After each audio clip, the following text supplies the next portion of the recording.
All right. Welcome. We've got a number of bills to do today. We're going to start with House Bill 502. That's an administration bill, and we are pleased to see our Lieutenant Governor here with us. Welcome. Good to see you. My former seatmate right over here where Solomon and Grice used to sit. Yeah. It's good to see you. Great to see you. Welcome. Mr. Chairman, thank you for having me here, Vice Chair Chang, and members of the House Appropriations Committee. It is great to be back in familiar territory, a place that I like to call home. And just so all of you know, this committee has spawned a lot of public servants, including your chair, Chair Barnes, including the Vice Chair, Vice Chair Chang, the Comptroller of Maryland, the Speaker of the House, and the Lieutenant Governor of Maryland. So it is great to be here with all of you to be able to testify my strong support of House Bill 502, which basically turns our state as a model employer. Maryland faces severe worker shortage with only 40 workers available for every 100 jobs that are available. Right now, only 45% of Marylanders with disabilities between the ages of 18 to 64 are employed, compared to 79% of those without disabilities. That's not a gap, it's a missed opportunity. HB 502 is about recognizing talent, removing barriers, and ensuring that Maryland's workforce reflects the full potential of its people. Hiring individuals with disabilities strengthens organizations in tangible ways. Individuals with disabilities seek stable, long-term employment, leading to higher retention rates and lower organizational turnover. Their unique life experiences and viewpoints bring a range of perspectives and experiences to the table. This leads to greater innovation, better problem solving, and more effective public services. When we create workplaces that welcome individuals of differing abilities, something remarkable happens. We cultivate a culture of compassion, patience, and empathy. We become better colleagues, stronger leaders, and more thoughtful human beings. The impact isn't limited to those who are just being hired. It also transforms the entire workplace for the better.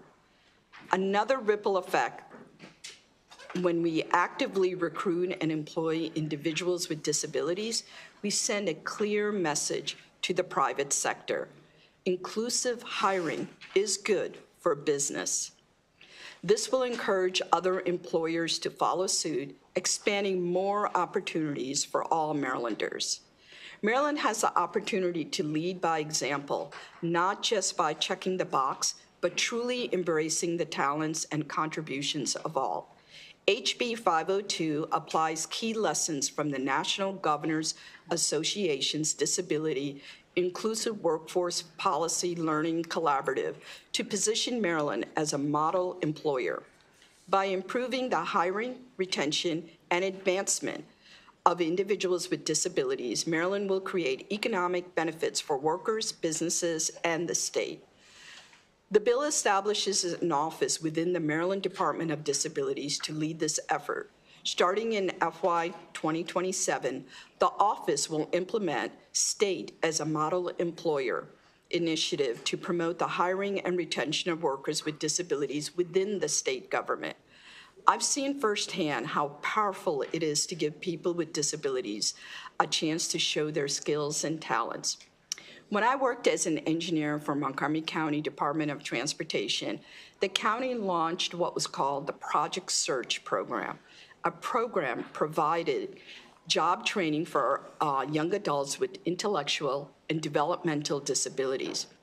That's where I met a young man named Vineet, a fun-loving, inquisitive, smart young person who's also happened to be a diehard Commanders fan. But helping Vineet navigate the hurdles of employment wasn't easy. For over a year, I advocated tirelessly to get him hired and give him the opportunity that he deserved. And when he was finally offered the full-time job, It wasn't just a win for him, it was a win for the workplace. Today, 10 years later, Vineet is still working at Montgomery County DOT. His colleagues love him. He loves his independence. And yes, he's still a diehard commander. Disability exists not because of a person's abilities, but because our broader environment is not accessible, inclusive, or designed with purpose and intentionality. With HB 502, we can change that. I urge a favorable report on House Bill 502. Thank you, Mr. Chairman.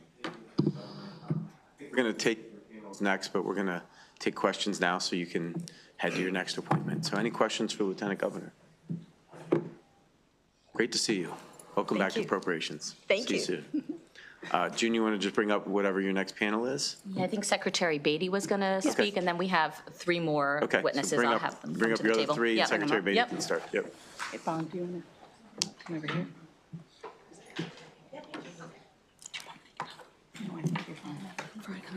Oh. Sure.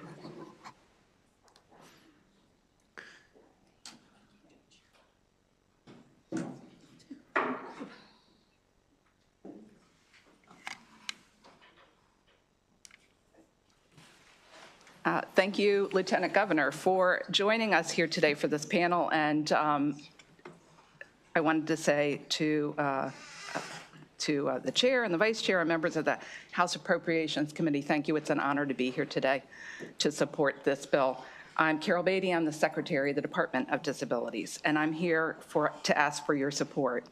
I'm grateful to be part of this administration and sees that disability employment is a key component of Maryland's economic growth. The work of the proposed office will build on the coordination function that we have provided to increase employment opportunities for people with disabilities since the establishment of our department 21 years ago. As you heard this in the Lieutenant Governor's testimony, many state agencies, partners, were involved in the planning of this initiative and are prepared to support the work should this legislation pass.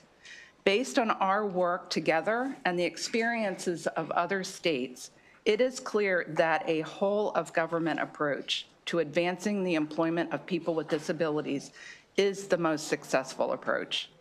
More needs to be done to make state employment a realistic goal for qualified individuals with disabilities.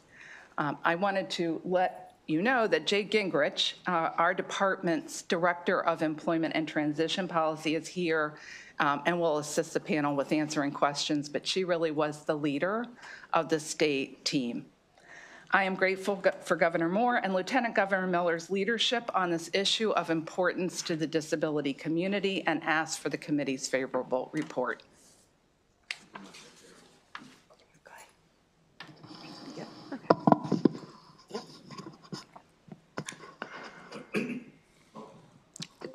Good afternoon, Mr. Chair, Mr. Vice Chair, and members of the committee.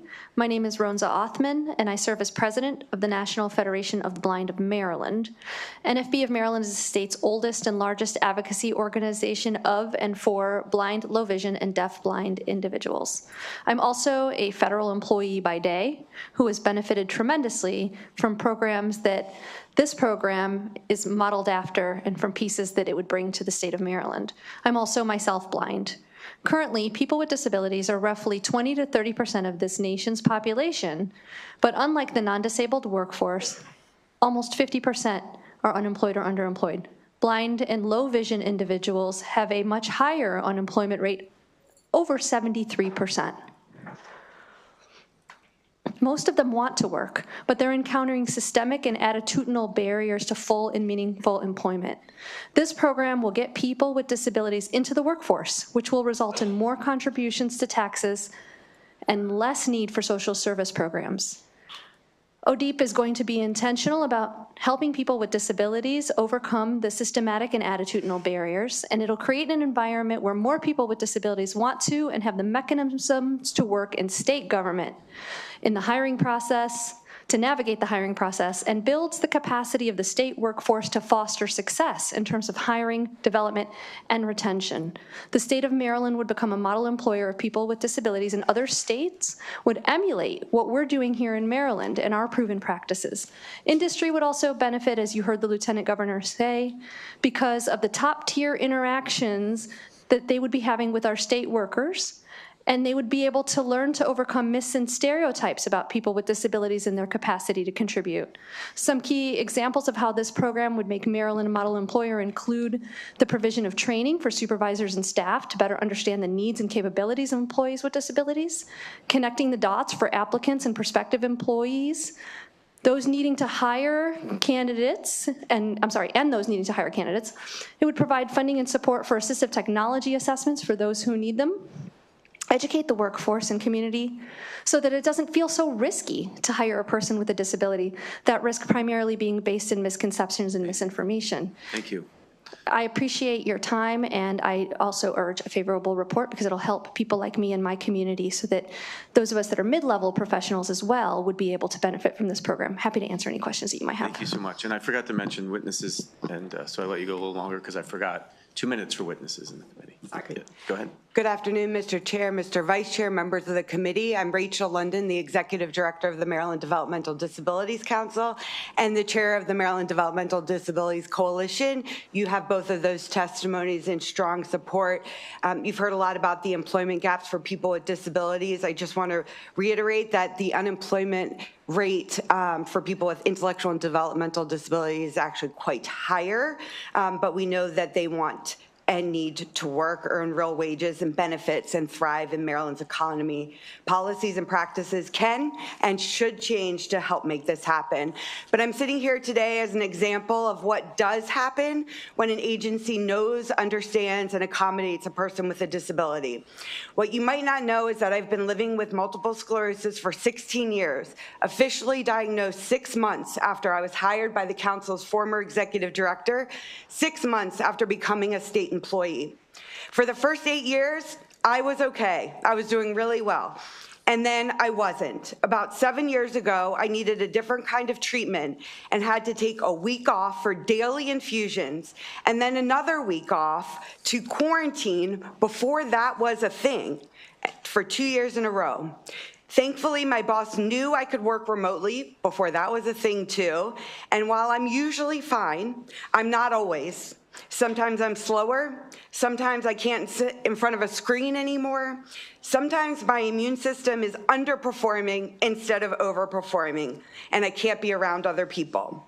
These are all accommodations. This office would provide the additional support to help other agencies work through these types of accommodations. And this bill would have the state be a model for others. We are in strong support. Thank you, Mr. Chair. Good afternoon, Chair Barnes and members of the committee. For the record, my name is Bong Del Rosario. I am the Director of Transportation Policy for the Maryland Department of Disabilities. I want to highlight 2 parts of this legislation that directly connect my experience with state government. The first is that the state as a model employer, SAME, same for short, initiative will support active recruitment of people with disabilities to apply for state jobs. Back in 2019, while I was working for a nonprofit, I was told by a state employee about an opening at the Department of Disabilities and was encouraged to apply. It wasn't up until that conversation I had ever thought about considering working in state government, but in retrospect, it may have been because I'd never seen anyone that looked like me in state government. So because of that, I didn't even consider state government as an option. Excuse me. I can say firsthand that recruiting and outreach to people with disabilities makes a big difference in encouraging candidates to apply. The second part of this legislation I want to highlight is that the SAME initiative will help state agencies identify and remove unintentional barriers for recruiting and hiring people with disabilities. MDOD hired me for a role that involves traveling around the state. People assume that if you travel for a job that you must be able to drive. Well, I don't have my driver's license. I travel using public transportation and paratransit. Matter of fact, that's how I got here today, paratransit. So the fact that I use the systems that I analyze for my job makes me better at my job. By nature, MDOD has always been hyper-aware of the need to think outside of the box and hire staff. And through the same initiative, the Office of Disability Employment can support other state agencies in doing the same when it comes to hiring, accommodating with new staff and disabilities. So I respectfully request your favorable report in House Bill 502.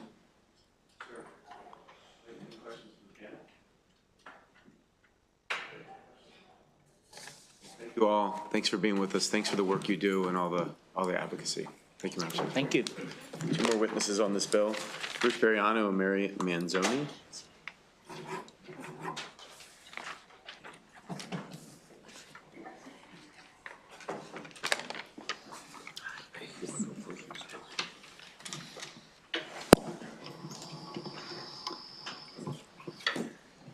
Good afternoon, honorable committee members. My name is Mary Manzoni. I serve as CEO of Maryland Works, a statewide association of nonprofit community service providers and individual workforce development professionals who provide training, employment, and business ownership to people with disabilities.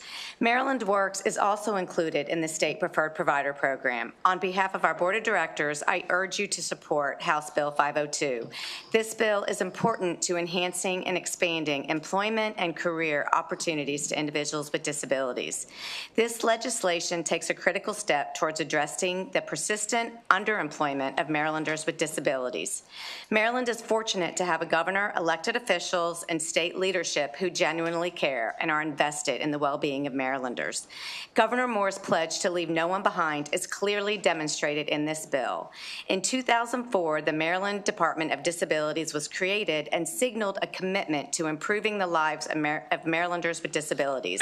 Over 20 years later, the Department of Disabilities is guided by strong leadership and an unwavering commitment to support individuals with a variety of disabilities. This bill builds upon that foundation by enhancing the role in coordinating employment-related initiatives across state agencies. Maryland Works has had the privilege of working closely with the Department of Disabilities for many years in our mission to support the employment of individuals with disabilities. People with disabilities have historically faced significant barriers to employment, experiencing lower rates of labor force participation and earning potential compared to their non-disabled peers. Establishing the Office of Disability Employment Advancement and Policy will result in many positive outcomes, assisting an untapped labor pool in securing employment and obtaining careers, and enhancing a state workforce. On behalf of Maryland Works and the Board of Directors, thank you for the opportunity to testify, and I strongly urge your support. Good afternoon, Mr. Chairman, Mr. Vice Chairman, members of the committee. For the record, Bruce Bariano, I'm here on behalf of BISM. BISM, like Maryland Works, is a preferred provider and was created by the legislature. We employ and train blind and very disably sighted individuals with locations in Salisbury, Maryland, and in Baltimore County. We strongly support this legislation, very strongly welcome the establishment of this office. We work closely with Maryland Works, and we both feel that creation of this office will help us as we do our roles as we were created by the legislature to help people have dignity, have worth, and have quality of life given their circumstances. That's critically important. That's what BISM and Maryland Works is all about. This bill fosters that. We strongly support and ask for a favorable report. Thank you. Thank you. Thank you both for being with us. Any questions for the panel?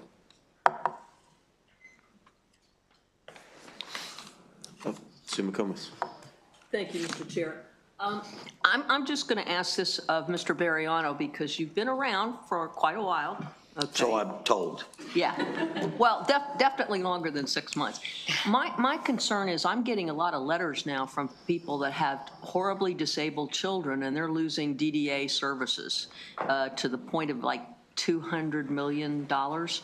And my concern is it's almost like we've got the clash of needs here. I mean, I understand that, and actually I knew someone that worked either for the I think it was the controller's office, but he was blind and he was excellent and he's written a book. He's retired now and I can't remember his name, but you know, he helped a constituent of mine and everything, and very, very, very sharp person, very, very smart. We have somebody in the legislature that also is disabled and does a really great job on the House Judiciary Committee. So what I'm concerned about, though, is the clash of, we're going to we're going to create a new department, and it's going to be pretty expensive with personnel and IT and contractor things. So my question is, how are we going to be able to deal with the folks that are the ones that really do need the care with their parents, but these people need respite, I mean, because they're severely disabled. So my question is, how do we work that out? Just any thoughts? Well, personally, I think priorities should be helping people, and the budget should reflect that. I have confidence in the legislature that things will be rectified before the budget is passed relative to DDA. I know BISM is working closely with them. I also represent Benedictine School, which is working very closely with that as well. But this office really heightens the attention and priority that should be given to people that unfortunately are disabled, whether it's sight or other circumstances. And it does not have to be a very costly thing, but really time and attention and personnel power to help and to program. You've got two fine agencies that are in existence right now that are doing it, and this office will really help give greater emphasis and resources. We go around and give guidance to unsighted and blind people. I know Maryland Works does a great job, and this will help us really give greater attention to those that are less fortunate, that are a significant part of the population of Maryland. Putting people back to work will increase the tax revenue base, and it could potentially reduce the other services they might be receiving.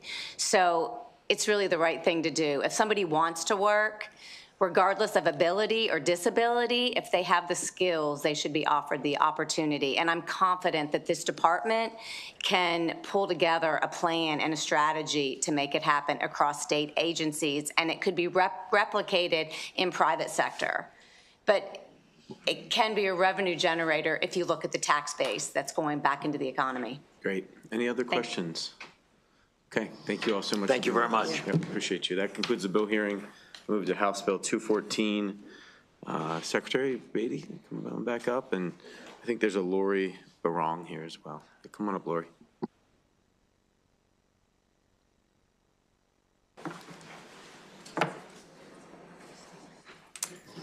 Thank you. Members of the committee, Mr. Chair, Mr. Vice Chair, it's again an honor to be here to talk about this bill as well. From the record, my name is Carol Beatty, and I'm the Secretary of the Department of Disabilities. Today, I'm here to discuss House Bill 214, which is the Maryland Assistive Technology Program. And here with me today is Lori Barong. She is the director of the program that we refer to as TAP. The Department of Disabilities TAP program was created in 1988 to administer federal funding to help people with disabilities learn about and better access assistive technology. And it's a program that is highly valued by the disability community in Maryland. Assistive technology are devices that help people with disabilities in their everyday lives.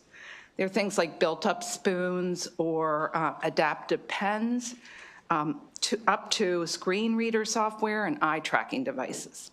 TAP provides a number of free AT services statewide to any Marylander with disabilities and their families, including those who are not eligible for other services, such as the Division of Rehabilitation Services or the Developmental Disabilities Administration. These free services are available to educators or other professionals who support people with disabilities. TAP's AT services include consultations, training, demonstrations. They administer AT device libraries that are situated across the state, And these libraries allow people to try out AT devices before they actually buy them. This program is 100% federally funded through the Assistive Technology Act, and it's formula funded. So it's important to note that the federal funding has not kept pace with TAP's expenses, which include personnel costs and operational costs. It is not in state law. TAP is not in state law. So this means that the program can't perform any other activities outside of the federal grant. And it also can't generate or collect revenue on its own. This proposed legislation fixes these problems. This legislation would codify TAP into the statute that established the Department of Disabilities. It also authorizes it to perform additional AT services outside of its federal grant and to charge reasonable fees for some of these new AT services. The revenue it receives by performing these fee-for-service activities would then go into a special fund, and we estimate really modest revenues in the beginning, somewhat in the range of $25,000 a year. The AT activities that TAP currently offers for free will remain free, and this will not be changed by this legislation. It is our goal to assure that TAP remains sufficiently funded without requesting state general fund revenues or appropriations. So to summarize, MDOD is presenting this legislation that codifies an existing program, expands the services it will provide to the people of Maryland with disabilities, generates some revenue, and does not require a state appropriation. And the AT activities that TAP currently offers for free will remain free. Thank you for allowing us this opportunity to present House Bill 214, and I respectfully ask for a favorable report.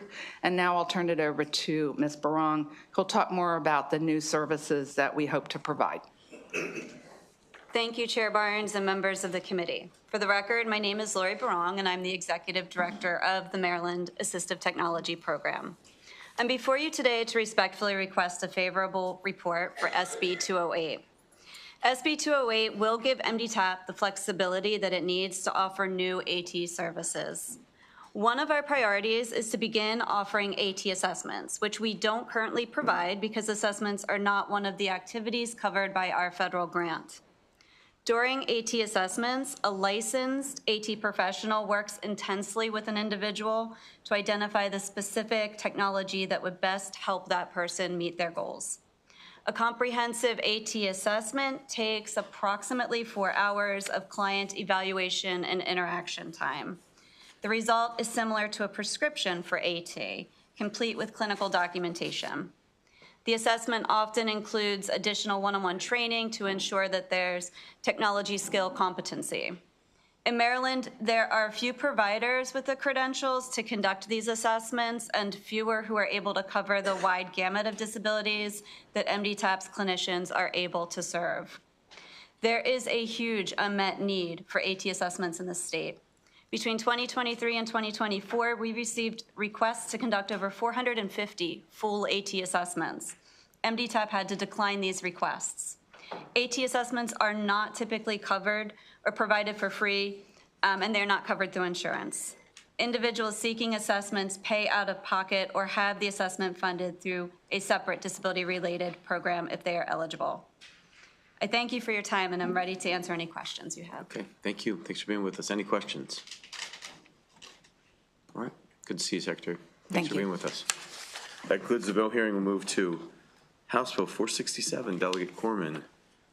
Would you like Charlie, Scott, and Ben Lynn to come up with you, Mr. Chair? Up to you. Bring them up.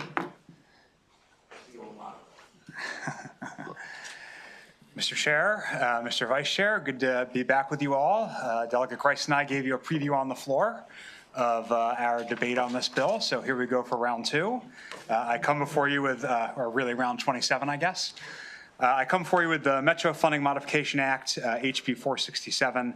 This legislation actually picks up work that this committee, although very few of you were on it at the time, did in 2018, along with our partners in DC and Virginia, on a bipartisan and regional basis to create dedicated capital funding for Metro for the first time. Back at that point, The identified need was $500 million, and Maryland's share of that was about a third, about $167 million. And in partnership with the General Assembly and Governor Hogan, again, along with Virginia and DC, we passed that, and that money has been very successful in helping Metro rebuild and improve its maintenance and safety record.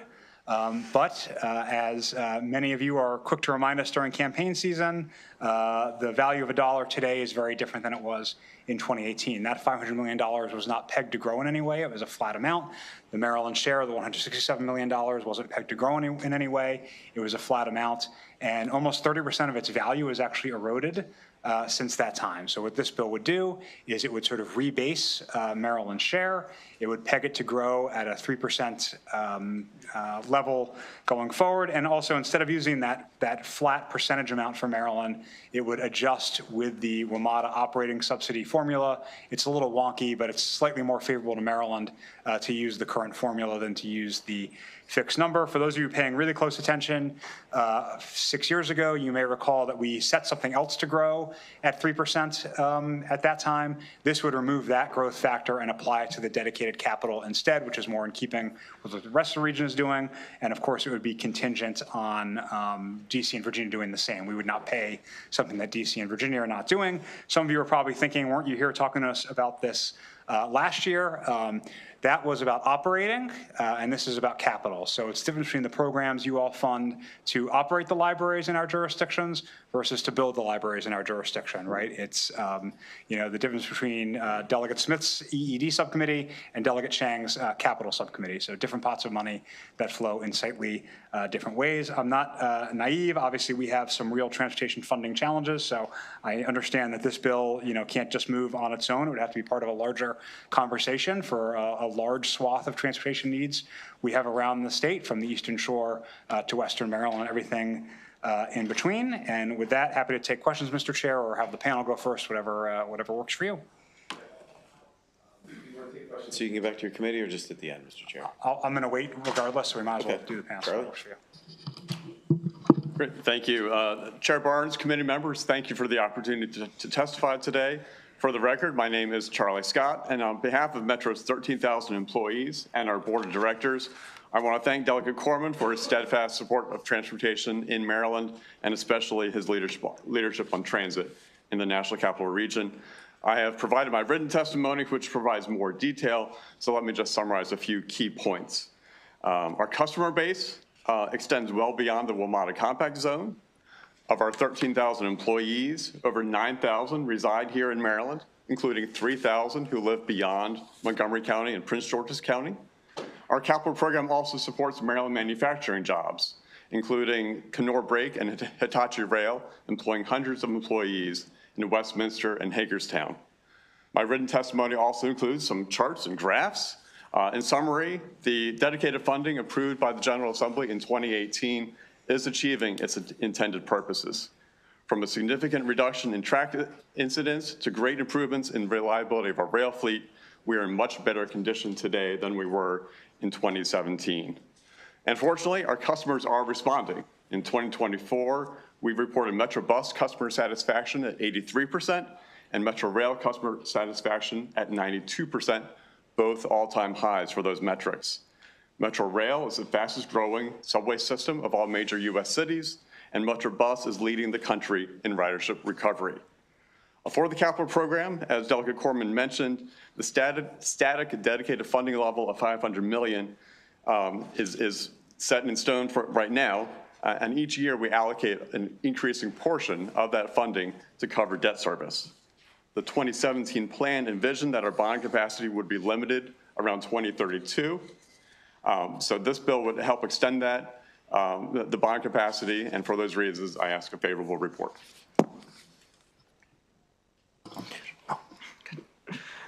Good afternoon, Chair Barnes, members of the committee. My name is Benjamin Lin, and I work for ATU Local 689. Local 689 strongly supports House Bill 467 and urges the Appropriation Committee to issue a favorable report. The bill is a necessary measure for ensuring the stability of the state of Maryland and the whole Washington, D.C. metropolitan region by allowing for necessary funds to flow to WMATA for its capital program. Local 689 represents approximately 9,000 of our members, hardworking WMATA employees. As you all have previously heard, going into the past fiscal year, WMATA was facing a stark operating deficit, endangering the livelihood of our members and the transportation across the region. Thankfully, this body and the whole state of Maryland prioritized rebaselining its share for the operation funding, of which we are greatly appreciated. With the additional infusion of funds, there were still some other budgetary needs. We have seen times where Metro has borrowed from the preventive maintenance funds to plug holes, and this in turn has accelerated the pace at which the expected deficit in the capital budget has come to pass. It was only a few years ago that we had people questioning the safety and reliability of Metro, and the deal was made to give the authority dedicated funding, a deal that was made to give the authority dedicated funding for capital expenditures was a game changer, allowing for the needed update to stations, rail cars, the bus fleet, and more. Maryland must not allow for all that progress to waste away. This bill is a common sense measure to rebaseline the dedicated funding on the capital side. This in turn will prevent Metro from effectively seeing a cut with the price increase over the past few years. COVID-19 related inflation meant that effectively Maryland and the whole region has indexed WMATA to a world and a rate that no longer exists. We must baseline the realities today. Thank you to the delegate, and we would ask that the bill be favorably reported.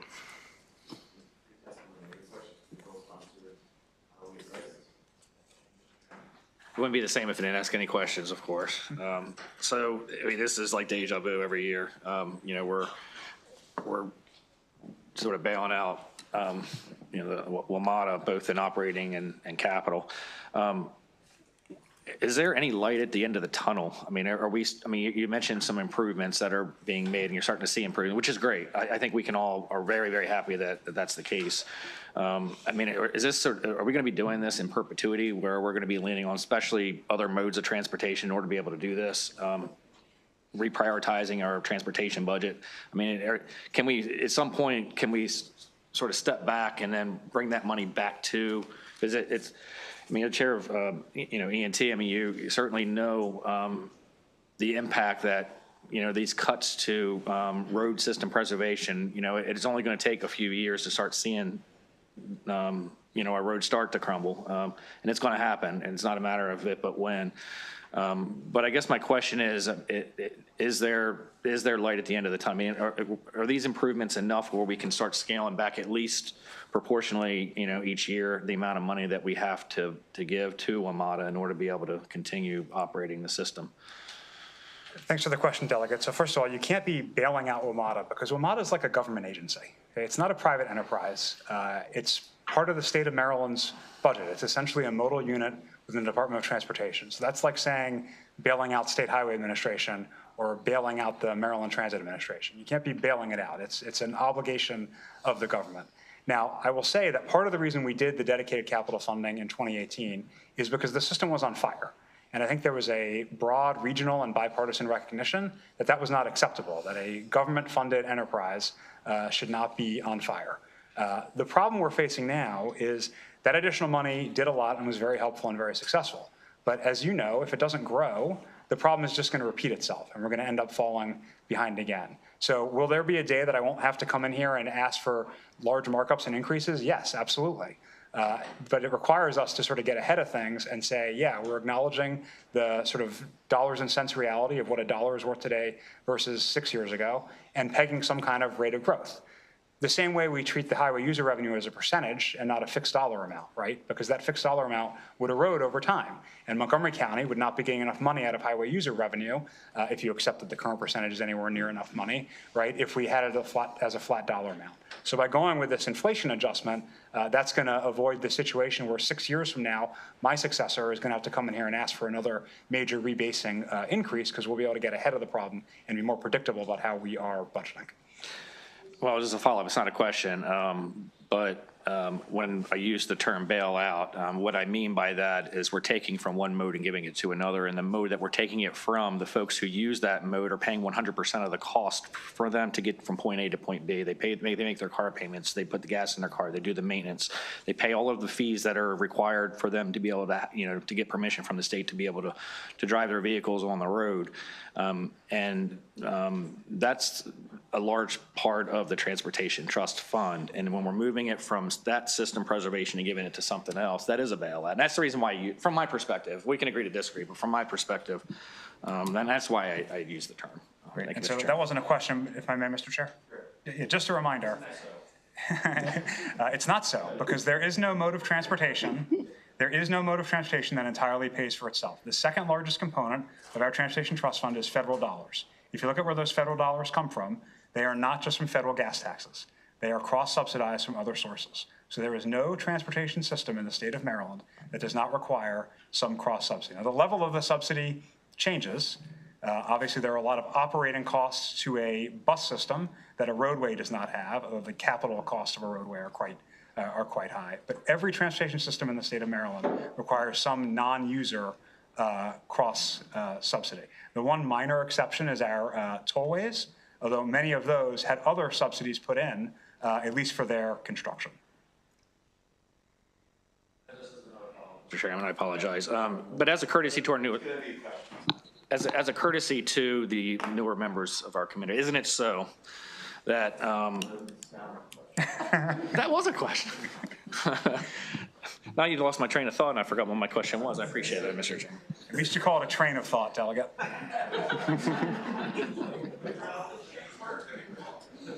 Thank you, Mr. Chair. So this comes from a genuine place of I do not very often ride a WMATA train, right? I'm in the Baltimore Metro, but some of my colleagues and friends here know this.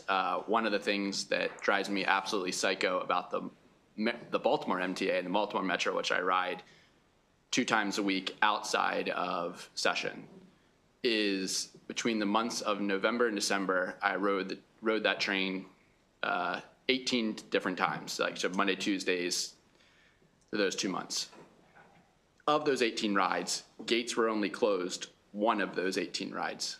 So 17 of the 18 times I watched and hundreds of people walk through a gate, wide open, ride the train, take the train all the way to, walk out the gate unopened, and vice versa. So I can tell you the problem with the Baltimore Metro system is absolutely insane, because I have personally experienced this in the last 2 months, right?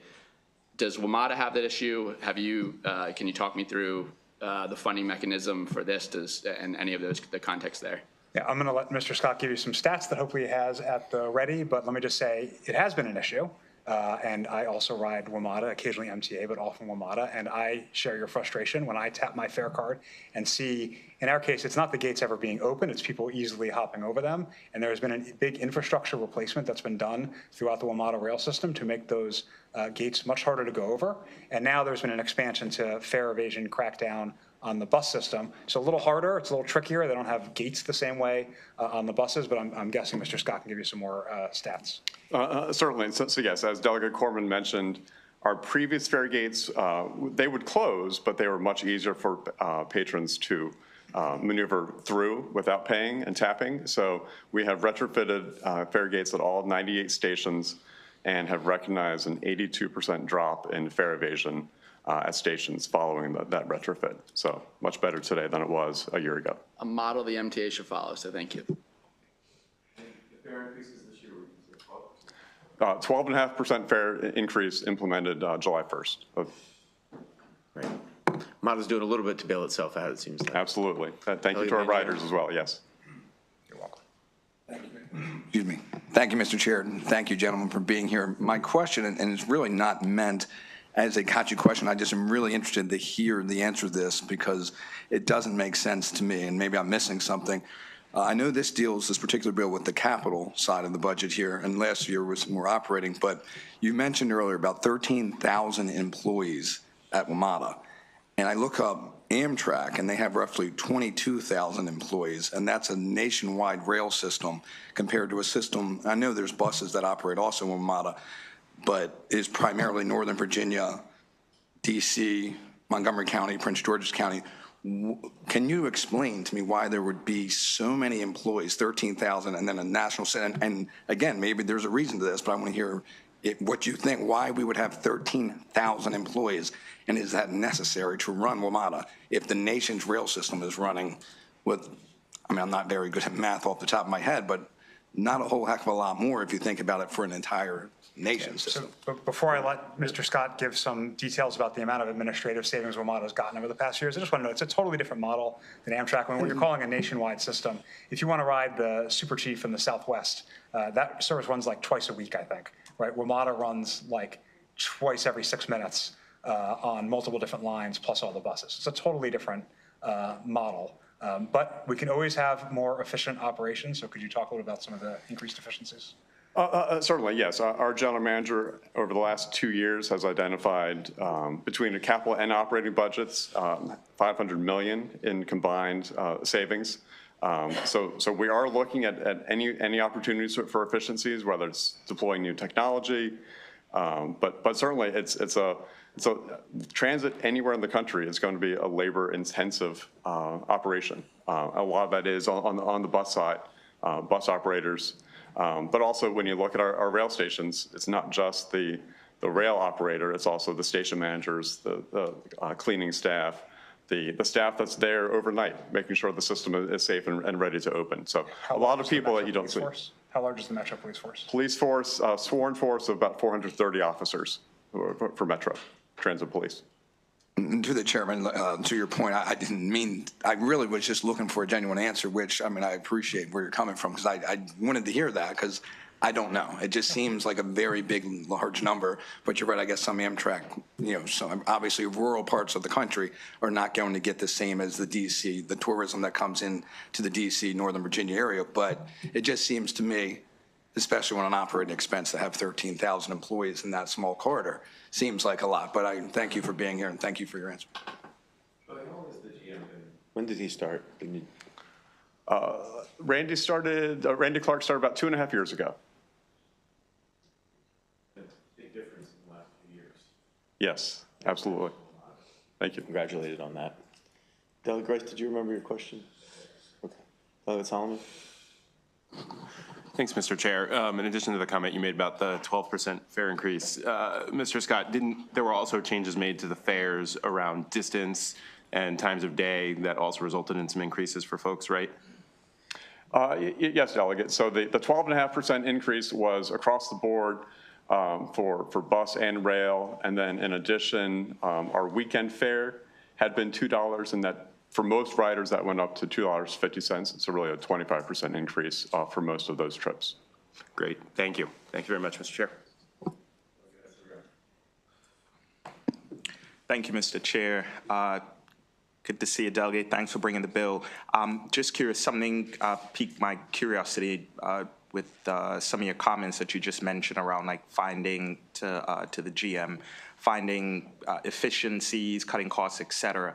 And I'm curious whether in doing so, you all found any costs or any efficiencies as far as the managerial level administrators, whether it's salaries, whether it's folks in management or administration who, whether it's taking a pay cut or we could size down in terms of how many administrators and managers we have. Was management included in that cost-cutting efficiency exercise you all were engaged in?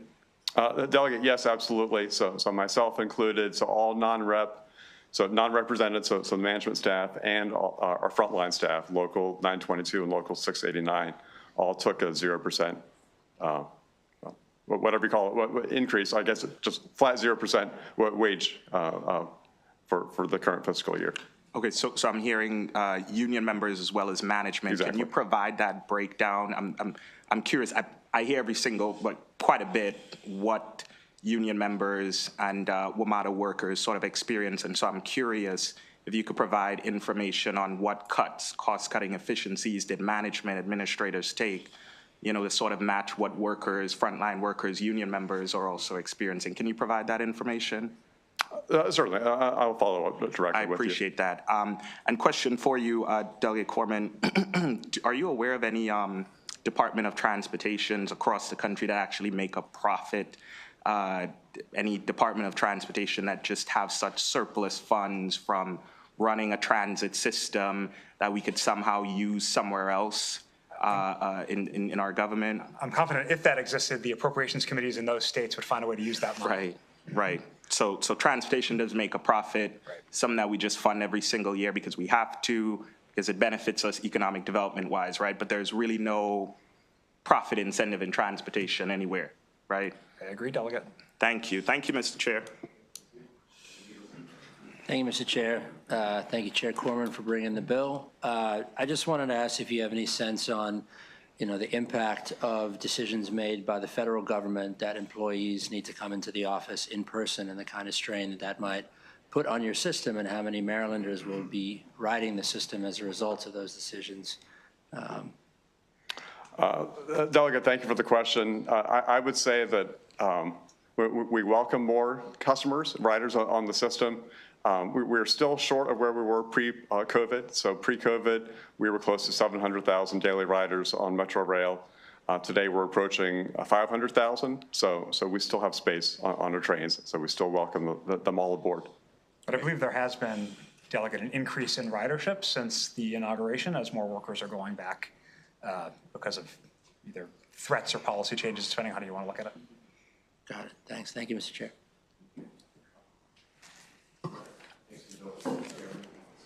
Thank you all. Thank you.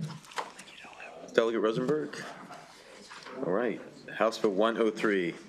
Delegate, do you have a panel? Do you want to bring some folks up? If people, to the extent that there are people physically here. Yeah, I'll just bring up Andrew. In addition to those who are Zooming. Andrew Sondry, Michelle Siri, Kyle Coleman, if you're here. I think they're the sponsor panel. Oh, and we do have our former Attorney Schultz General. should be on the sponsor. Then former Attorney General Brian Frosch is online. He's online. Yep. Yes. Go have a seat. Thank you. Thank you. We do have our former Attorney General online, so as soon as the bill sponsor goes, we're going to let our Attorney General testify online, which is a little out of order from how we do things, but he's got a special place in our heart. Good to see you, Mr. Attorney General. Good to see you. Good afternoon, Brian, Mr. Attorney General. Delegate. Thank you, Mr. Chairman and members of the Appropriations Committee. I've been working on this issue since Gideon v. Wainwright almost was handed down in 1963. Soon thereafter, there was this book, my original copy, Gideon's Trumpet, by Tony Lewis, the New York Times Supreme Court correspondent. And I read that as a 14-year-old. I thought that's what lawyers do, is argue cases before the Supreme Court. But then I went to law school and found out otherwise. But we as a legislature have the authority to provide legal counsel, and we made a very significant step forward in the pandemic session in 21, when the Speaker, as part of her package of bills, supported legislation which provided that money from the Abandoned Property Fund would be used to support providing legal counsel for people who are facing eviction. In the room upstairs, E&T spends lots of time deciding what is to happen, when is it appropriate to evict somebody for failure to pay rent, for misconduct, if you will. And we try to establish the appropriate balance of the law, but the average renter has no idea what the law is. Legal counsel does. The landlord has counsel overwhelmingly and can even hire someone who is not a lawyer. There's a statutory exception that allows for the landlord to do that, but not the tenant. So what the great step forward that this committee and Judiciary made 4 years ago now was to provide with a sunset that the Abandoned Property Fund be a source of revenue to provide for legal counsel for tenants facing eviction. What this bill would do is remove the sunset and make that an ongoing part of state policy. The others who can testify, who will be testifying, can speak to greater detail about how the program is implemented. But I wanted to give that overview, both a personal and, I think, broader overview as to how we got to this point and what this bill seeks to do to make sure that the law of Maryland with regard to evictions is applied equally in the housing court system throughout the state. Thank you. I'm going to take the Attorney General on the panel, and then we'll do questions at the end. If that's all right. Mr. Attorney General, it's great to see you. Welcome. Oh, I think you're muted, Brian. There you go. Welcome. Thanks for it. I'm often at my best when I'm muted. I wanted to say thank you very much, Mr. Chairman and members, for your consideration of this bill, and thanks Delegate Rosenberg for introducing it. What we're asking essentially is for you to save this very important program. As you know, it sunsets, and it's had a short but very successful history. And if you can imagine the problems that people face when they are staring down the barrel of an eviction, it's horrifying. I mean, I hope none of us has gone through it or ever has to go through it. The idea that you have to figure out how to get others shelter, how you have to put food on the table, how you get the kids to school, how you get or keep a job and stay connected to the internet. These are all enormous problems, and the folks who are facing these challenges are the most vulnerable in our society. The record of this access to counsel and evictions program over the past couple of years, as Michelle Seary and Vicki can explain better than I, has been really a paradigm of success. I believe the number is that 80% of the tenants who've received counsel end up being able to stay in place. The attorneys are able to make a deal with the landlord, and really, I'm sure it's not the landlord's favorite program, but the fact is that they do benefit from it to a significant degree. And as I said in the beginning, we're just asking you to save this program. Thank you very much for your consideration. I'd be happy to answer questions whenever you are ready. Okay, thanks for being with us and all your service over the years. Let's take the other two panelists, and then we can open up for questions for whoever the committee chooses. Welcome. Thank you very much, Mr. Chair, Mr. Vice Chair, members of the committee. My name is Michelle Seary. I'm the Executive Director of the Maryland Legal Services Corporation. And as you heard from Delegate Rosenberg, in 2021, the legislature created the ACE program. And in addition, they named MLSC the administrator. And so over the past 3 years, we have helped to start this program from just a couple of jurisdictions to eventually making it statewide. We now have a coordinated statewide intake program through 211. And in the last year, we served almost 9,000 tenants. That's a 3-time increase from the year before that. So that first year, again, was just the beginning. Second year was going statewide. We're in that third and final year of implementation. We are at the tweaking stage. We are making sure that everything is running as it should be. And we can only keep moving forward if we are able to retain that funding that's there in the statute already, and that we're asking to have that sunset removed. Again, we've closed over 9,000 cases. We've also seen a fiscal and economic benefit of $46.7 million. That's included in the independent report that I've attached to our testimony. That was part of the legislature's request. Part of our job was to get an independent organization to study the efficacy of the program. And they came back and said, not only, and if I may correct the former Attorney General Frosch, it's not 80%, it's 88%.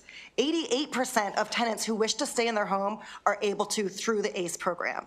Prior to ACE, only 1% of tenants had an attorney, while 96% of of landlords were represented.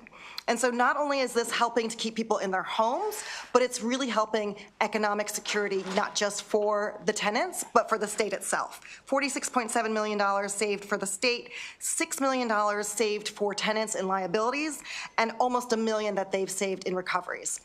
For all those reasons, I urge a favorable report, and thank you all for your time. Good afternoon. My name is Vicki Schultz. I'm Executive Director of Maryland Legal Aid. We're the largest provider of civil legal services in the state, and we are fully implementing the law. We work in every jurisdiction serving your constituents.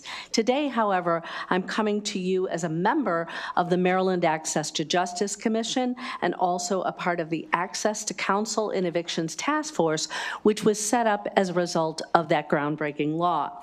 And we are here, I'm in strong support, of course, of HB 103, which will provide a permanent source of funding to implement the ACE law. The key things to know about access to counsel and evictions is that it saves state money, it's an effective way of keeping Marylanders housed, and it's a humane and equitable solution to the eviction problem. We know that eviction is more than just a loss of someone's home. It really is about family security and community and economic stability. We know that there's so many collateral costs that happen when an eviction occurs, including homelessness, which leads to shelter costs, loss in educational outcomes for children that may affect the effectiveness of the blueprint, declines in physical and mental health, which raise the cost of emergency room care and the amount the state may have to pay in Medicaid, loss of productivity when employees can't get to work. So there's so many collateral consequences, and ACE has proven to have a high return on investment with about $4 return for every dollar spent in the program. And it's already saved, as we've said, $46 million to the state. It's a front-end investment that saves money on the back end. The law also helps keep Marylanders housed and corrects deep inequities. The numbers tell the story. Of the 87% of people who wanted to stay in their homes, 88% were able to avoid eviction or avoid disruptive displacement. Also, as a strategy to address inequity and serve our most vulnerable, 72% of the clients of the ACE clients were Black, while 31% of Marylanders are Black. 72% of ACE clients identified as female, compared to 51% of the state's population being female.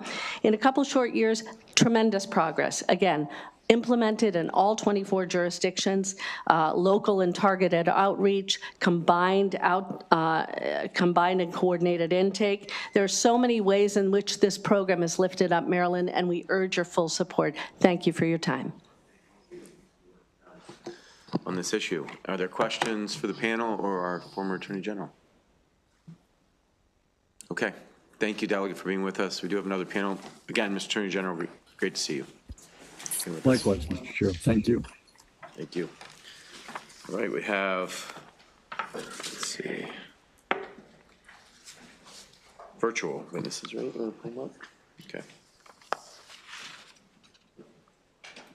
Tanya Brown, Andrew Ashbrook.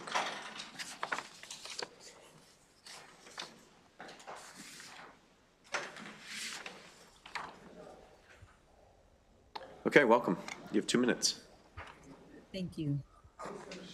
Thank you, Chairman Bonds and members of the Appropriation Committee. My name is Tanya Brown, and I'm the Director of 211 Maryland at United Way Central Maryland. 211 Maryland at United Way Central Maryland strongly supports HB 103. We are the prime agency to handle the Access to Counsel and Eviction Coordinated Intake System, or ACES, which makes it easier for Maryland tenants facing eviction to get connected to legal assistance. 211 callers are connected to vital health and human service resources, and in 2024 fielded over 155,000 calls from Maryland residents in need. In 2023, we provided over 84,000 housing resources to callers, which increased over 90,000 in 2024. Housing is an important social determinant of health and can have a significant impact on health outcomes. So take this constituent situation as an example. An older adult that lived alone in Hagerstown that needed legal assistance and rental assistance called the ACE line because she was behind on her rent due to not having enough income to support her basic living needs, and also needed medical assistance because she had an oxygen tank. She was unable to get to court, which made her concerned that if she didn't go, she would be evicted. The ACE specialist connected her with the referring legal service organization, and the Department of Aging was there to be able to assign a social worker to her that took her to court. So because of the connection with ACES, her hearing was dismissed and the eviction was prevented. And not only that, she was enrolled in an income-based housing program to regulate her rent that would help her to remain in her home. This is only one example of many of the callers needing additional resources. In the fiscal year 2023 through 2024, we piloted the coordinated intake system in Baltimore City only. And in May 2024, we covered more ground by going statewide, completing over 5,000 applications from residents across Maryland. Thank you. That's wonderful work. Thank you so much. Yeah, we appreciate all the work you're doing. Awesome. Are there any questions for Ms. Brown? Okay, thank you so much for being with us. And all Thank the you work for you're having doing. me. Have a great day. One more witness, Luis Flevahan. Yes, good afternoon. Thank you, Mr. Chair and esteemed members of the committee. My name is Louise Flavihan with the Maryland Office of the Attorney General, and I currently staff the ACE Task Force. As you know, in accordance with the ACE law, the task force is comprised of 15 members who represent a broad and diverse range of stakeholders within the access to counsel community, including members of the State Bar Association, attorneys implementing the ACE program, leadership from the Maryland Legal Services Corporation, members of the judiciary, advocates, and landlords and tenants alike. Throughout my time with the task force, two things have stood out. Number one, the commitment of all of these stakeholders to the long-term success of this program, and two, the emphatic belief among all members that our justice system is not only fairer and more equitable, but also more effective as a result of the ACE law. I know that others are testifying and have testified to the incredible successes of the program. Know that we echo support for those statements. With these successes and the widespread support for the program among a broad range of stakeholders, the OAG supports making permanent the $14 million contribution from the state's abandoned property fund to the ACE special fund for the administration of the program. And with that funding secured, that meets one of the key tasks of the task force outlined in the ACE law, which was identifying a permanent and ongoing funding source for the ACE program. With that objective having been met and the widespread support among all of the stakeholders, the OAG also supports the termination of the task force on January 31st, 2026, which falls after the target date for full implementation and after the task force would produce its fifth and final report. For these reasons, the OAG urges the committee to issue a favorable report for SB 154. Thank you. Thank you. Thank you for your testimony. Any questions? All right, thank you so much for being with us. Have a great day. Andrew Ashbrook. Yes, good afternoon, and thank you for giving me the opportunity to testify today. My name is Andrew Ashbrook, and I'm the Tenant Right to Counsel Implementation Advisor at the National Coalition for the Civil Right to Counsel, or NCCRC. The NCCRC is an organization that supports and advocates for right to counsel programs in civil cases when people are facing the loss of their fundamental human rights, including housing. And I'm here today to testify in favor of House Bill 103, specifically to secure permanent funding for the ACE program. As you've previously heard in testimony, the ACE program has been a tremendous success in Maryland. 87% of tenants who wanted to stay in their homes, 88% were able to do so. And the program saved the state an estimated $46 million on the back end from just the $14 million investment. But perhaps where I and my organization can speak a little bit more is the national landscape for programs like ACE across the country. Maryland is one of only 5 states that has a right to counsel program for tenants, and there's only 25 jurisdictions across the country. The first laws went into place in 2017, and Maryland is right on the forefront of that. Currently, my organization works with over 100 jurisdictions across the country.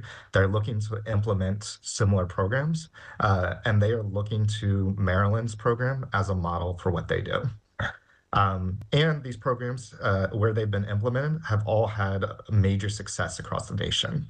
In New York City, 84% of tenants are remaining in their homes shortly after enactment of a right to counsel there. In San Francisco, 92% of tenants assisted by RTC programs avoided homelessness, and 63% of those receiving full representation were able to stay in their homes. In Kansas City, after the Right to Counsel program was launched, the eviction rate dropped from 99% to less than 20% in the first 3 months. Thank you, Andrew. Thank you so Thank much you. for your testimony, and thank you for the work that you do. Thank you. Are there questions for Mr. Ashbrook? Well, sir, thank you so much for being with us. Have a great day. All right, that concludes the bill hearing, and I think, okay. What were your names? Come on up. I did call Kyle. Yeah, come on up. Hi there, Mr. Chair. Good afternoon, Chair Barnes, Vice Chair Chang, members of the House Appropriations Committee. My name is Andrew Sondry. I'm a resident of District 15. I'm here testifying as a former student attorney with the Maryland Carry Law Eviction Prevention Clinic, which is funded by the Access to Counsel and Evictions program. I appreciate the opportunity to testify today in favor of this vital legislation. I'd also like to shout out the bill's sponsor, Delegate Sandy Rosenberg, who is one of my legislation professors at the University of Maryland. As you've heard from the extraordinary advocates so far, House Bill 103 would make permanent the funding for Maryland's Access to Counsel and Evictions program. The successes of this program are extensive. As you've heard from some of the prior advocates, ACE attorneys have helped thousands of Marylanders remain in their homes and generated a significant return on investment for the state. I saw firsthand the benefits of this program as a student attorney at the University of Maryland, where I participated twice in the Eviction Prevention Clinic, representing tenants who were going through the eviction process. My clients were hardworking Marylanders who had often gotten into these experiences because of unforeseen circumstances, from things as small as getting a late paycheck from work to things as large as a serious medical issue or a long-term hospital stay. Many of them are parents of young children or have elderly parents living with them, circumstances I know that many of you are also familiar with. ACE funding for the Eviction Prevention Clinic also opens up doors for law students like myself to find careers in public interest law. I entered law school with a lot of passion, but with very little direction, and the Eviction Prevention Clinic helped me find a love of civil litigation and helped me channel my desire to help people into a concrete career path where I can hopefully make a meaningful difference in the lives of members of my community.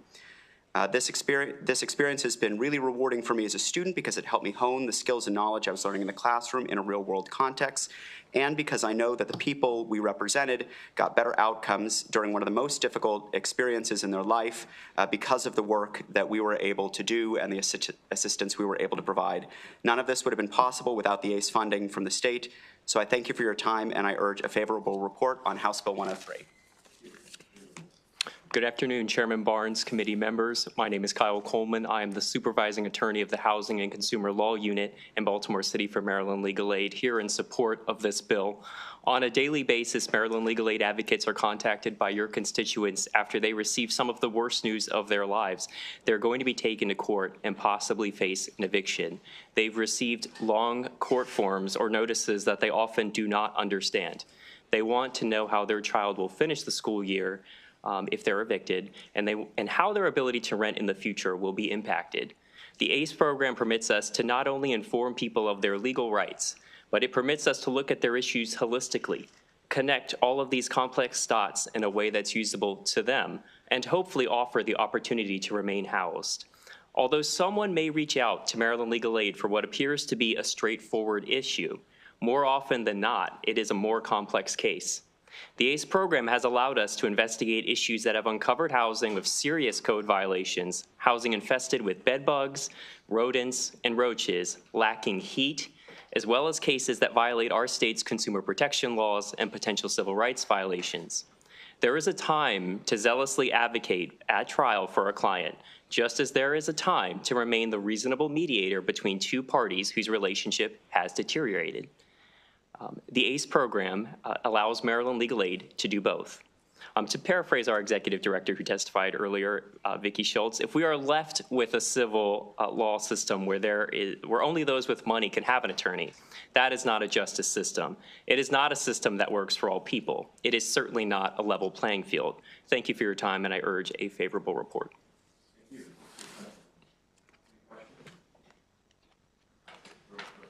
Thank you. Thank you.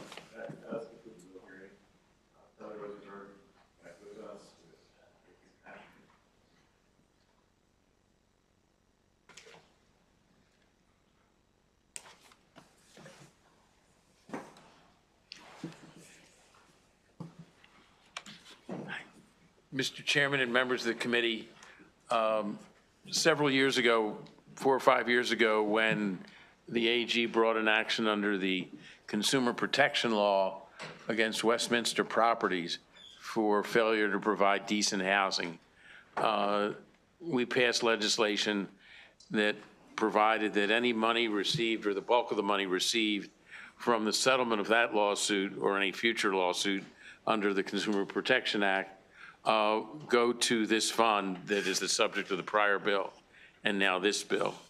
What this bill would do is prompted by the recent filing of an antitrust action by the Attorney General's office regarding setting rental rates at a higher than appropriate level, would do the same thing and provide that the bulk of the fund from any settlement received as a part of an antitrust action also go to the access to eviction fund. The theory being that wrongdoing, civil or criminal, that should, if there is a settlement, that money should go to benefit the people who were being wronged by the illegal actions of the party involved. We've done that with cigarettes in terms of the settlement, tobacco in terms of the settlement of the major lawsuit that the state brought. The same thing we've done with opioids. So what this bill is simply building upon prior legislation to say that the bulk of the money from a settlement of a legal action bearing upon this issue of access to counsel should go to provide that remedy, that specific remedy. And it does provide for a portion of the money to go back to the Attorney General for the continuation of the office of the antitrust office within his office. So urge a favorable report. Thank you. Good afternoon, Mr. Vice Chair, Mr. Chair, and members of the committee. My name is Elizabeth Ashford, and I am a staff attorney at the Public Justice Center. PJC urges the committee to give a favorable report to HB 876. As housing justice advocates, we believe the success of our cases is rooted in keeping our clients housed. HB 876 will ensure that the tenants will continue to have the right to access the legal representation in eviction cases. The legal system is impossible to navigate alone, and ACE makes certain that Maryland renters can have access to an otherwise imbalanced system. PJC therefore urges this committee to give a favorable report to HB 876. Thank you.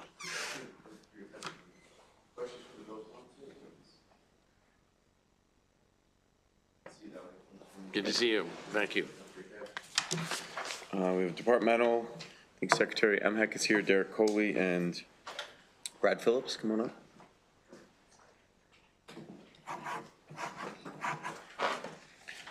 House Bill 762.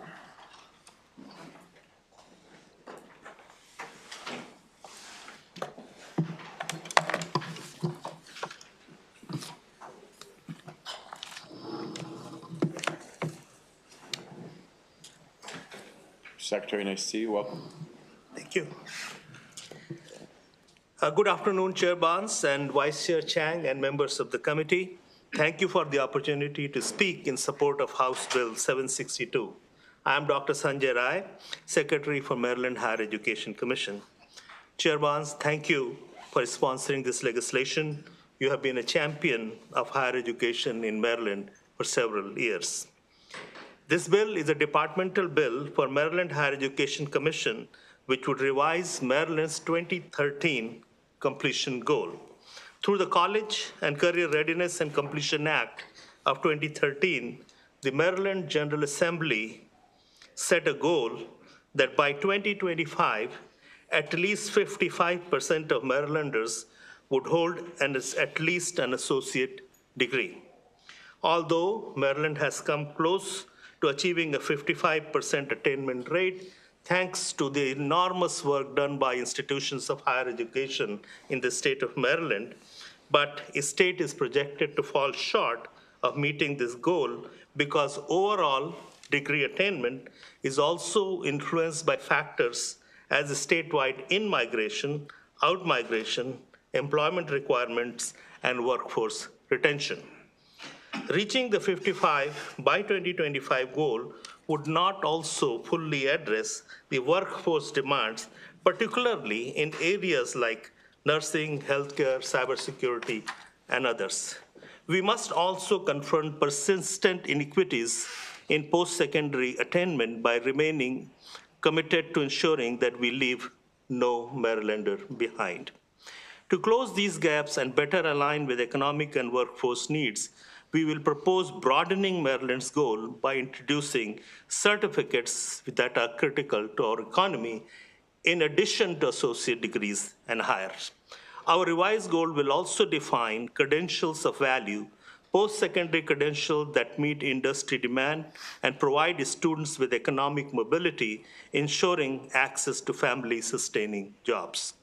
For the past years, we have worked closely with Maryland colleges and universities, providing data on their progress towards the 2025 goal and looking for opportunities for improvement.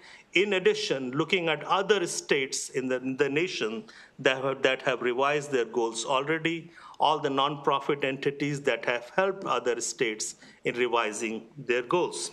A major milestone in this process was the inaugural Student Success Summit, where we engaged institutions in discussions about the future of higher education in our state of Maryland. Maryland was a leader in 2013 when it became one of the first states to set a statewide post-secondary attainment goal.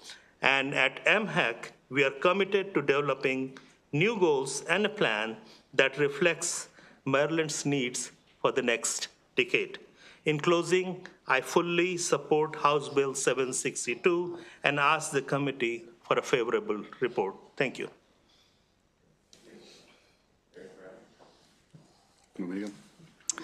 Good afternoon, Chair, Vice Chair, members of the committee. My name is Brad Phillips. I'm Executive Director for the Maryland Association of Community Colleges, and on behalf of all 16 community colleges, we strongly support this legislation. When the completion goals were first set back in 2013, the background for the goal was in part in response to a landmark report by the College Board's National Commission on Access, Admissions, and Success in Higher Education. The report was called Coming to Our Senses, Education, and the American Future, highlighted how the U.S. was sinking in post-secondary education attainment. The message to the states was this trend must be reversed. Maryland embraced the goal, but at the time, Maryland's community colleges did not capture the breadth and depth of students seeking other post-secondary credentials of value. We do now. This legislation would allow for students who are accessing these other credentials to be included as part of this new goal. As more than ever, students are completing these meaningful workforce credentials and finding good jobs in critical workforce shortage areas. We are pleased to support this legislation and see these credentials included. Thank you so much. Questions? Yes, sir. Yes, sir.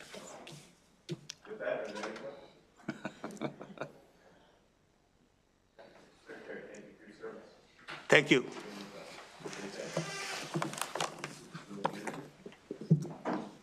Next, we have Delegate Wallach's bill, 458. Delegate, would it be okay to call these witnesses up with you? All right, Patrick Sowers, Amy DeTaghi, and Precious Agbor. Come on up. Two of them are virtual. We can pull them up. That's fine. Okay.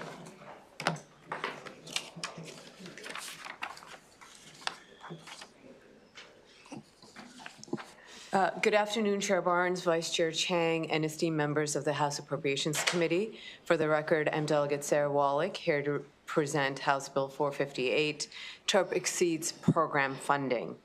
House Bill 458 authorizes the governor to include $350,000 annually beginning fiscal year 2027 for the TARP Exceeds program at University of Maryland, College Park. These monies will serve as a sustainable funding source for the management of the TERP Exceeds program that provides educational and employment opportunities to students with intellectual disabilities and to enable the program's future expansion. The program's impact on the students it serves is remarkable, and I will leave it to my panelists to tell you all about it. I will keep my testimony to the program's funding journey and its future needs. TERP Exceeds was initially funded through a $100,000 grant from the DD Council. Then the program received about $150,000 from DDA, as well as a one-year $175,000 MSDE Elevates grant. Private donors have contributed about $500,000 to help launch the program, and so all of that points to support within the community to seed and grow the program. The combination of donor funds, the time-limited MSDE grant, and TERP Exceeds fee that families pay of $3,750 per semester allows the program to employ 3 part-time staff. In addition, the College of Education contributes about $20,000 in stipends to lead peer mentors. And TERP Exceeds has a partnership they've built with the Maryland Division of Rehabilitation Services to help pay for students' tuition, room, and board. TERP Exceeds, the good news is that it's grown in size. It started with about 2 students, and this year has 15 students full-time on campus who live and work there. However, the program's funding is pieced together every year. The staff, this 3 part-time staff, are working to provide individualized support to all the students, to each professor who has a TERP Exceeds students in their course, as well as to residents' life in the dorms where they live. Staff also develops internship opportunities for each student 3 of the 4 semesters that they're there, and run a large and robust peer mentoring program. The $350,000 will help fund 3 full-time staff to help manage the program fully and start the replication process at other universities. It will fund scholarship support for students and families who cannot afford the extra fees and books. It will help fund lead peer mentor stipends, since the College of Education that is currently supporting those funds is experiencing cuts. And it will also help support programmatic materials that support student attendance at conferences, student uniforms, et cetera. And so these funds will help stabilize the program and help it grow because it's really serving a need for the community. I thank you for your consideration, and I urge a favorable report on House Bill 458.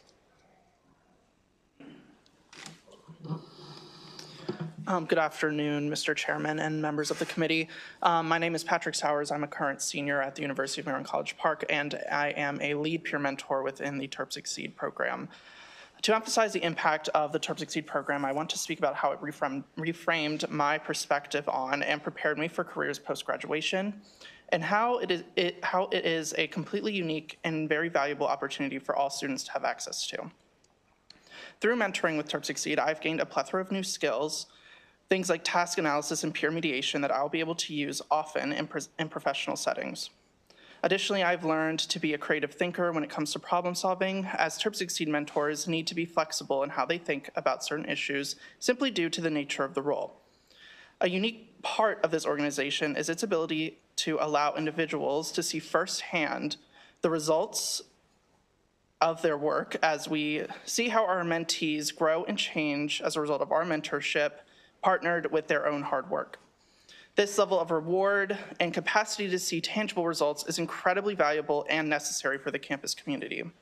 For me personally, TERP Exceed has prepared me to enter the workforce post-graduation by helping me to build those aforementioned skills, as well as many more, but also prepared me to bring with me fresh ideas into my prospective field. It has fostered a desire to make any environment I'm in more equitable, and I and many of my peers are prepared to provide new perspectives to our fields and contribute to the betterment of the state and broader community. As a result of this program, we are the people who will enter the workforce, support and facilitate many of the state's programs aimed at efficiently supporting individuals with disabilities in the workforce, which will have a strong positive impact on the state as a whole, and we urge your support. Thank you. Hi, My name is Precious Agbo. I am one of the TAPS Exceed students.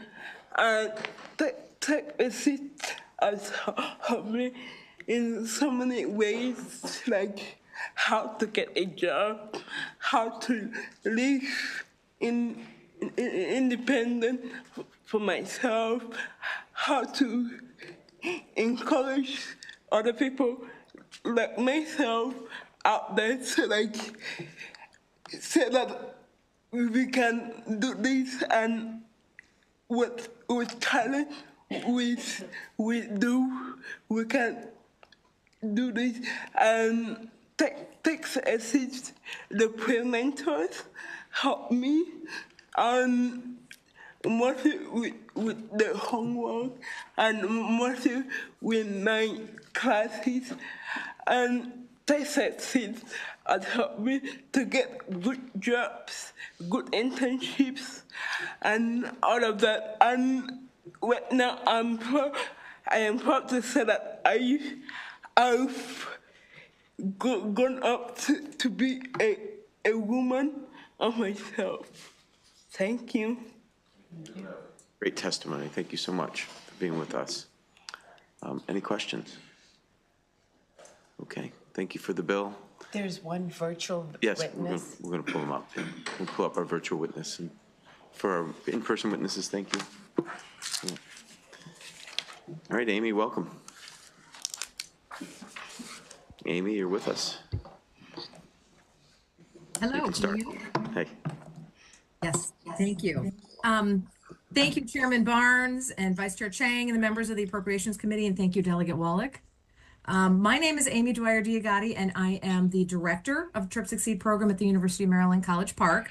And this is the only inclusive post-secondary program for students with intellectual disabilities in Maryland. I could spend hours telling you stories that would make you feel really good about TRIP Succeed, but that is not why I'm here. I want to tell you why this bill is so important to the economy of Maryland. Maryland's education system is strong. We know that. And they're very good at including students with disabilities in the K-12 education system. But what happens at the end of high school? That's when students with intellectual disabilities watch their siblings and their friends and their peers graduate and go on to get jobs and go to college. For this population, the statistics show that roughly 25% become employed, and a large portion of that are underemployed. That's 75% unemployment. So what do? They're going into good programming, state programming, but not always so inclusive. And this is a population of students who want to continue to learn. So why do people go to college? Anybody goes to college to get a better job than if they did not go to college. And that's exactly what these students are doing. They are taking undergraduate courses, creating a course of study. They're aligning them with their career interests. They have internships and jobs, and the ultimate goal is that they will graduate and become tax-paying citizens of the state of Maryland. At the same time, we are training, as Patrick said, peer mentors. We train 100 a semester in a very popular class on campus.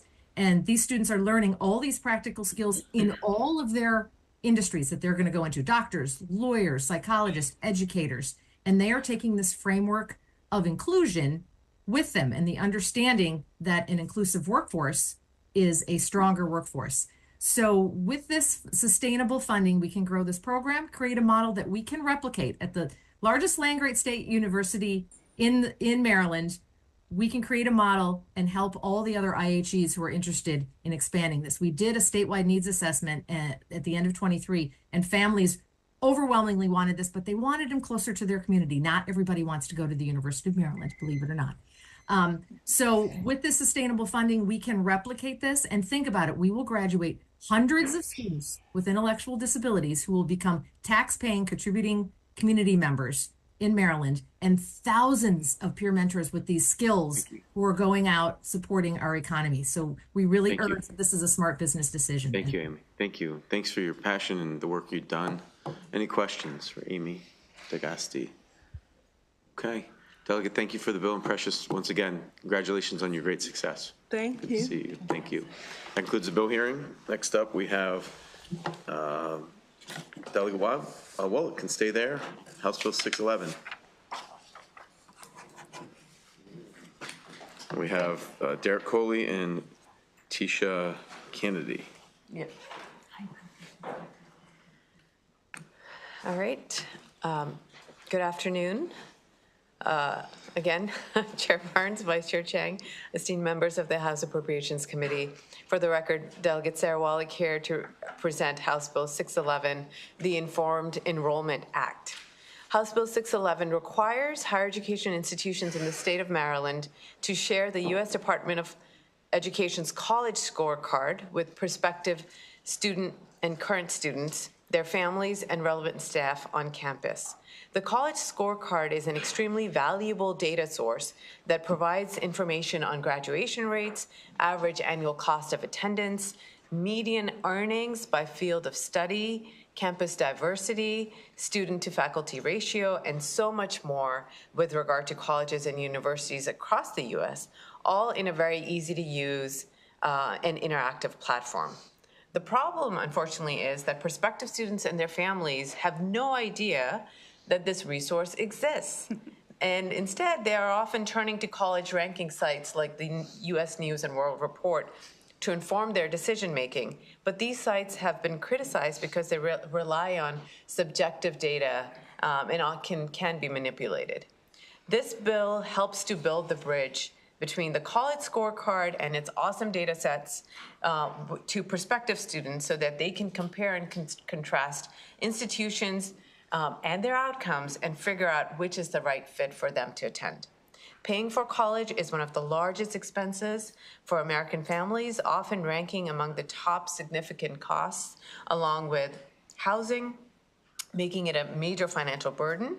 Average student debt in Maryland is about $40,000, higher than the nation's average, and 13.5% of Marylanders have some student debt. So every effort should be made to help prospective students figure out whether higher education is right for them, and if so, which institution and what they need to study once they're there. The college scorecard presents data from the Integrated Post-Secondary Education Data System, as well as the National Student Loan Data System that helps students make informed decisions about one of the most costly investments of time and money they're going to make in their lifetimes. I thank you for your consideration and urge a favorable report of House Bill 611. Great, thank you. Good afternoon. I am Dr. Emily Dow. I'm the Assistant Secretary for Academic Affairs at the Maryland Higher Education Commission. I want to thank Delegate Wallach for sponsoring House Bill 611. Again, too many students make post-secondary decisions without sufficient information about college options, costs, and outcomes. This lack of awareness can lead to poor financial decisions, high student debt, low graduation rates, and underemployment. To ensure that students make informed choices, it's essential to provide them with comprehensive, accessible, and transparent information about colleges and universities before they commit to an institution. The College Scorecard, currently produced by U.S. Department of Education, provides this information in an easy-to-navigate and easy-to-understand format. This includes information on academic programs and career outcomes, cost comparison, including tuition, fees, expected debt, and available financial aid, graduation and retention rates, and information about campus demographics. House Bill 611 would require institutions to share links to the college scorecard on their website and social media channels and include it in student orientation and recruitment events. With this information in hand, students will likely be better informed before making a college decision. This information can help students choose an institution that is aligned with their academic, financial, and career goals, ultimately leading to better outcomes for individuals and society. So in closing, House Bill 611 is about transparency and ensuring student success.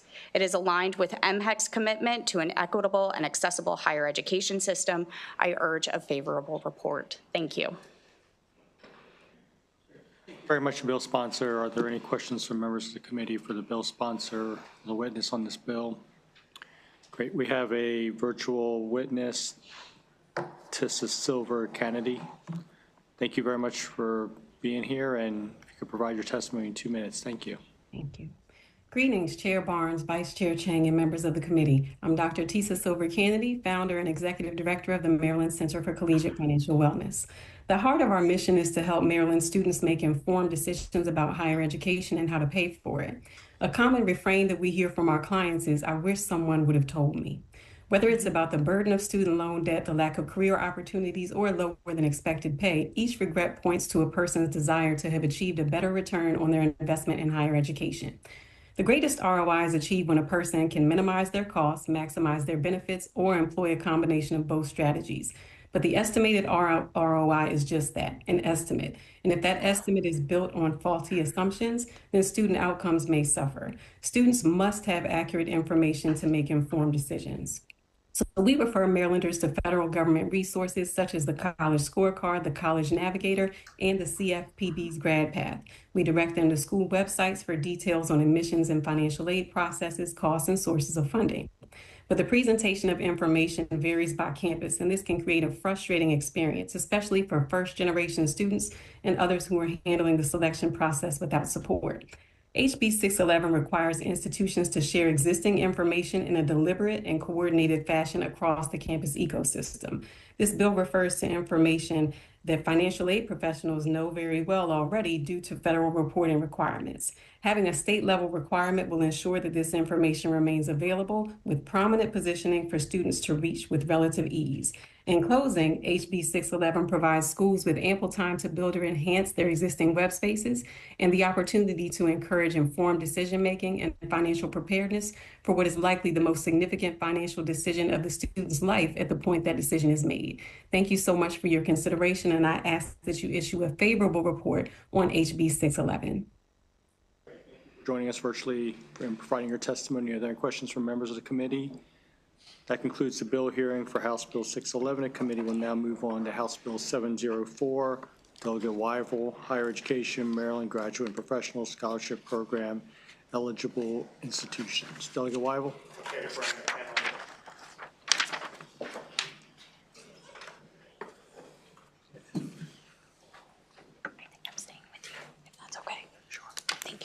Thank you, Chairman Chang and honorable members of the Appropriations Committee. I'm Delegate Weivel and pleased to present House Bill 704, Higher Education, Maryland Graduate and Professional Scholarship Programs, eligible institutions. What this bill does is recognizes the state's newest medical school, the Meredith School of Osteopathic Medicine in Washington County. Specifically, the bill adds MSOM to a list of institutions whose students would be eligible recipients of a graduate and professional scholarship. Meredith Hospital recognized a critical shortage of medical doctors in the state, and with the support of its Board of Trustees, took the risk, utilized its endowment, constructed the school along with a housing component, developed the curriculum, and sought the necessary licensing approvals to create a medical school on its campus. The school was to open this year. Per the fiscal note, funding for the Graduate and Professional Scholarship Program is as provided in the annual state budget. Expanding eligibility does not necessitate additional funding. The fiscal 2026 budget as introduced includes $1.2 million in funding for the program. In fiscal 2024, the program expended $336,000 in awards to 289 applicants. MHEC does advise that since funding is allocated in each institution based on the proportion of state residents enrolled in the eligible programs, adding another institution without additional funding will result in decreased funding allocations among currently eligible institutions, although I do point out that not all available funding was awarded last year.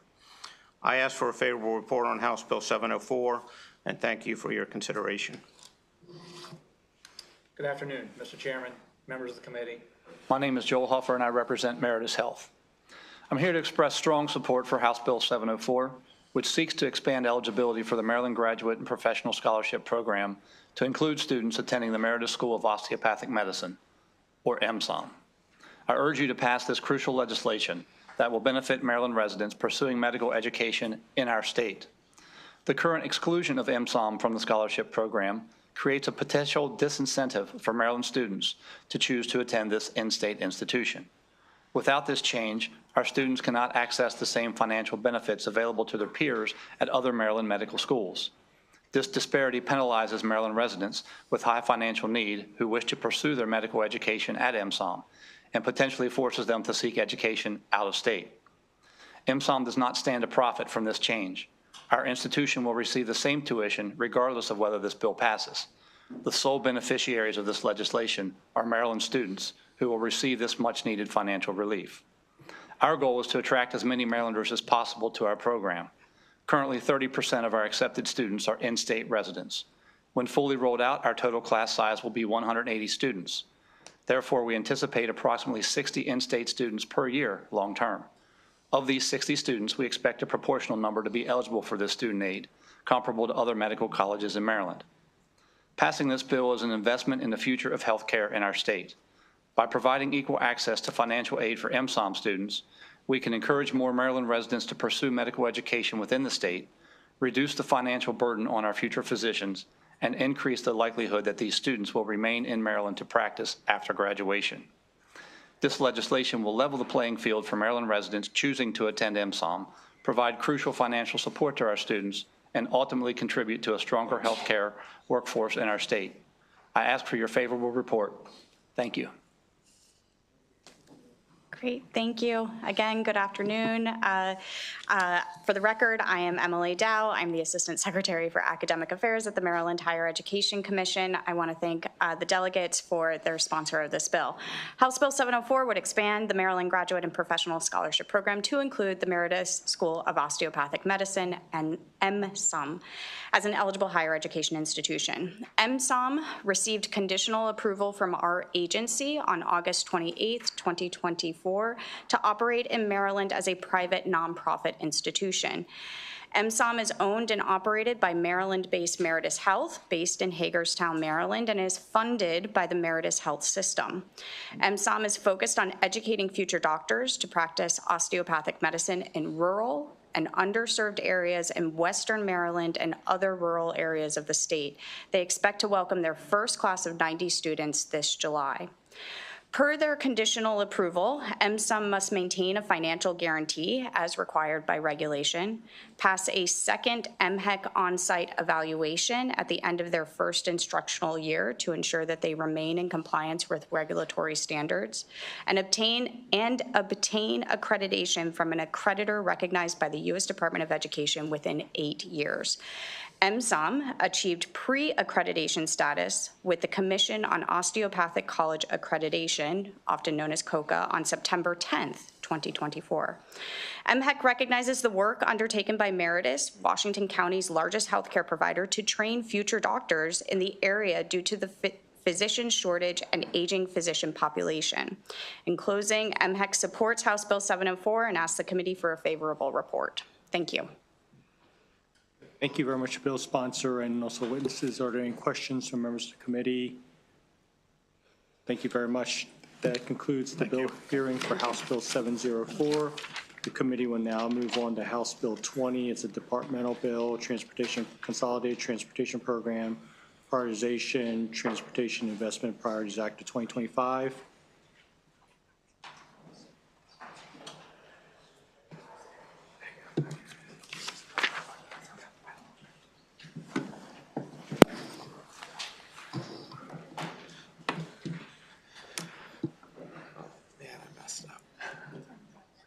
All right, there we go. Sorry about that. Good afternoon, Chair, Vice Chair, and members of the committee. For the record, I'm Joe McAndrew, Assistant Secretary for Planning and Project Development at the Maryland Department of Transportation, Secretary's office. With me today, to my left, to support with any questions that you may have, is Jeff Anderson, Chief of Planning and Project Development and Delivery at MDOT. Thank you for allowing me the opportunity to speak in support of House Bill 20 today. Maryland's transportation investments have major impacts on Maryland's communities, its economy, environment, and residents. It's essential that the state get the most possible benefit for every dollar spent. That is why the administration is proposing the Transportation Investment Priorities Act. This act introduces changes to the Consolidated Transportation Program to ensure responsible management and investment in existing MDOT assets and to make the process for selecting new capacity projects more transparent, objective, predictable, and effective in achieving Maryland's transportation goals, and indeed the goals articulated in the governor's state plan. This bill ensures that MDOT is data-driven and heart-led, and it directly responds to a priority recommendation included in the Maryland Commission on Transportation Revenue and Infrastructure Needs 2023 interim report, the TRAIN Commission for those that were involved. This act builds on the work done by the legislature in 2017 when it passed the Chapter 30 requirements for evaluating new capacity projects and extends these ideas, applying them to existing assets as well. MDOT is always determined to get the most for taxpayers out of each dollar it spends. Many of the actions proposed here are formalizing or clarifying processes that MDOT already applies, while some are advancing improvements or applying them in new areas. Specifically, the Act updates the current Chapter 30 prioritization process by revising the criteria and measures to make the scoring more objective and analytically based, and by connecting the project scores more closely to the award of funding in the CTP itself. It extends this rationale to smaller capacity projects without utilizing an external formal submission process.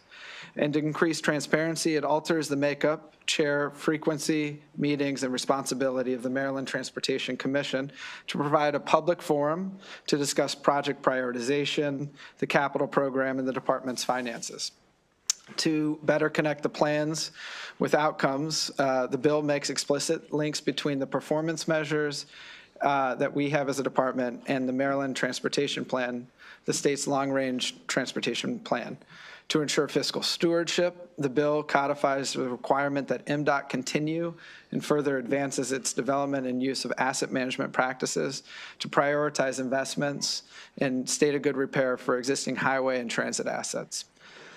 In close, in 2017, the legislature through Chapter 30 set MDOT on a path to being more analytical, data-driven, and transparent with its investment decision-making. This bill is a next step in this process where these goals and values are further imbued into MDOT's processes and culture, leading to better returns on MDOT's investments and better outcomes for Marylanders. And with that, we're happy to answer any questions that you guys may have. Great. Thank you very much for presenting the bill. Any questions from members of the committee? Delegate Forbes.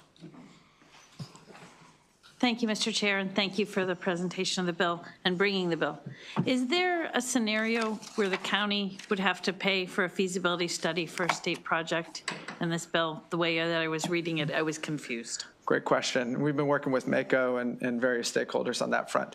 The bill is at current moment does not discuss this D&E process, but we're working to articulate how it could improve transparency and accountability there as well. We met with MACO, hosted a briefing for our county partners last week on Friday, where we discussed, what it does and what it doesn't do. What it doesn't do is offload the requirements that the state fund its design and engineering or feasibility studies. That's current practice, and that would continue. What we're ultimately trying to do within the priority letter process and updating that would be having more transparency and accountability into those feasibility or design and engineering studies that are made, and make that more transparent to everybody on all the requests that we get and how those requests ultimately match up with the goals that the state's trying to achieve. Thank you. So is this a pilot? You're considering it a pilot, or we're rolling it out statewide? So we have a no funding pilot right now that we're doing to ultimately test the theory of what we're doing or what we're trying to do. This bill would codify the change that we're looking to make and also address various other changes like assigning additional responsibility to the Maryland Transportation Commission to provide that public forum for transparency and accountability that we're after as well. And just one more question. So there's an existing pilot that you've been doing, and that's where this bill has come out of? Sorry. This bill is a concept directed by both the secretary, the governor, and the Train Commission. We had a long dialogue and discussion over 2 sessions for the Train Commission last fall, where there was active discussion about the limitations of the current CTP process for folks to understand how their requests for projects are adjudged to be included in the CTP process. And so what we're trying to do here is create a transparent, accountable, replicable process so that everybody understands how their requests are being ranked against all the other requests that we have. I think what's important to note, we will never have, as a state, and this is the reality, we'll never have enough money to fund every need or want that we have.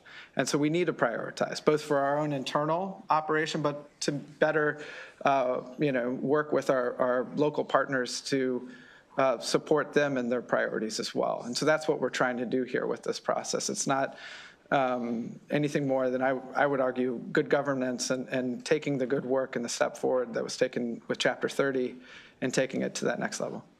Thank you. I appreciate the response. Mr. Vice Chair, I have two questions. The first, in the title, it does say priorities, and I think you mentioned that a couple times, and also transparency. Is the purpose of this bill, in a very transparent way, try to rearrange the priorities of our transportation needs in regards to modes? No, we wouldn't say that. I think what we're trying to do is be more analytical with how we assess our investments, right? So we have goals for the state that I think are shared by this body around congestion reduction, economic development, safety, climate mitigation. And what we're going to try to do is have metrics that we can assess an ability of one's project to achieve the goals of the state across MTA's investments for capacity expansion and for the State Highway Administration. So by rewriting the scoring structure, do you guys anticipate that may change the direction of money where it's going now? Do you see any changes to that potentially? Yeah, I think we would expect some changes. Exactly what, I think, remain to be seen based on which projects get submitted. Right now, I think we, as a department, definitely attempt to put money in the direction of projects that advance these goals. What this process does is to make it much more transparent how those projects are being measured against the goals, and then to, I think, frankly, link more closely the projects that score well to the projects that get funded.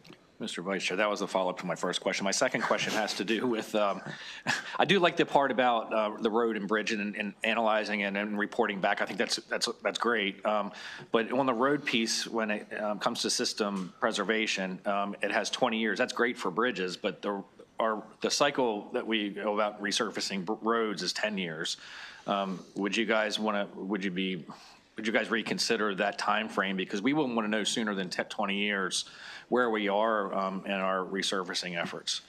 I think we definitely want to know sooner, and we do know sooner now, and we are on a 10-year cycle now. We would not get rid of that data by any means. We would simply add an additional horizon so that we could do planning further out. Okay. Thank you. Thank you. This bill is jointly assigned to also the Environment and Transportation Committee, and we have members from that committee here today. We have Delegate Stewart and Delegate Ziegler. So thank you for joining us. If you have any questions, you can let us know. We have a question from Delegate Solomon. Thank you, Mr. Chair. It's good to see you both, and thanks for bringing the bill. The first question, just can you talk through what the role of Chapter 30, the Chapter 30 process currently plays in consideration of projects that are included in the CTP as it stands today? I'll answer at a high level and ask Jeff to maybe get a little bit more detailed on the process. Essentially, there's limited direct scoring from a project that is applied for Chapter 30 and how it's weighted for consideration in the actual CTP. The bill is originally passed, it had a May, and we want to uphold the intent of the body, but unfortunately, some of the metrics are qualitative and quantitative, so it's hard to assess which one, when they're all created equal, which one and how do you weigh and score. Just from an analytical process, it's somewhat challenged in that regard. So we're looking to update that. But from an actual timing perspective, when folks apply for Chapter 30, it's so late in the process that we don't actually get the scores until well after we're down the path to finalizing a draft CTP. Now, we could bring it in the fall through to the final, but it is a little too late in the process for us. So in general, there's limited to no direct connection between the two, and we'd like to make that much, much stronger. And then just one more question, Mr. Chair. Thank you. Could you talk through, I mean, I know the road show is obviously, as it's commonly referred to, as a big time commitment for you all, but, and maybe I'm in the minority here, I really love it. I think it's an opportunity for us for members of the public and our local elected officials, as well as the delegations, to be able to talk directly to somebody senior, either the director or senior official from every mode. And I know there's been some talk about maybe like shifting that to every other year. How do you all conceptualize that? And if we did move it to every other year, what would, even if it's not specifically to talk about the CTP, what would the alternative be, so we still had an opportunity to have those conversations? Having discussed this with the secretary on numerous occasions, if he was sitting here, he would tell you that he values it immensely and wouldn't look to move it. As much of it is a time constraint, it's time well spent, right? Where we were able to get out, not only meet in a formal setting, but also get out and see the actual work and visit with our colleagues throughout the state. And so I think it's really valuable for us, whether it be all in a constrained time frame in the fall or you stretch it out over a year. It's a really important effort and exercise for us. And glad to know that you find value in it too, because I think that's most important, is that there's positive return there. Great. All right. Thank you. Thank you, Mr. Chair. Thank you. Also, we have another member of the Environment and Transportation Committee joining us. We have Delegate Terraza. Next question is Delegate Schindler. Thank you very much, Mr. Chair. My question would be, has any consideration been made to perhaps break up this ranking system by modality? As we know, the funding for transportation is already pretty disproportionate by modality. So I think it'd be valuable to break things up, to compare apples to apples. But I was curious if any consideration to, kind of divvying up that ranking had been made. At a high level, we did talk about kind of modes that are included or not.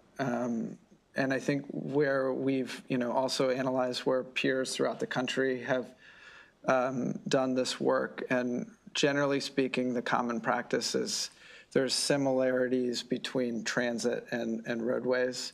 And you can do your best to score projects based on that. And so that's what we're trying to do. We haven't brought in MAA or MPA, or sorry, the port or the airports into this discussion. In terms of breaking it up by modality, it's possible. I think it would be challenging then to roll it back up, because we have one consolidated CTP where the funds, the nice thing about the CTP is that the funds can go to the area of greatest need. And so it would be tougher than within that to kind of adjudge. You'd then start to break up the funds by. Anyway, I'm speaking out loud. We have not moved that far down the path. I don't know, Jeff, if there's additional information there. No, I mean, we did think about it, and Joe is absolutely correct that sort of when you look across the country, the practice is to put the surface transportation projects together. And I think part of that is just a philosophical approach of wanting to figure out the most bang for the buck, regardless of mode. And so it's an intentional decision to say, all right, to some degree, when you're making a surface transportation trip, you have some choices between getting there by car or transit or walking or biking. And so to some degree, those are comparable. And we're in the business of trying to figure out which ones deliver the greatest bang for the buck. And so if you separate those out, I think the other reality is that we at MDOT do those comparisons.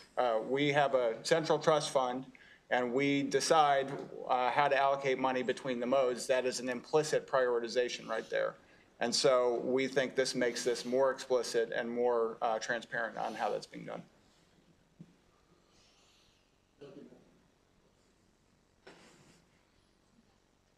Thank you, Mr. Chair. Question I have is, why are we trying to codify a situation that we've never done in the past? Or maybe put it this way, what kind of problem are we trying to create?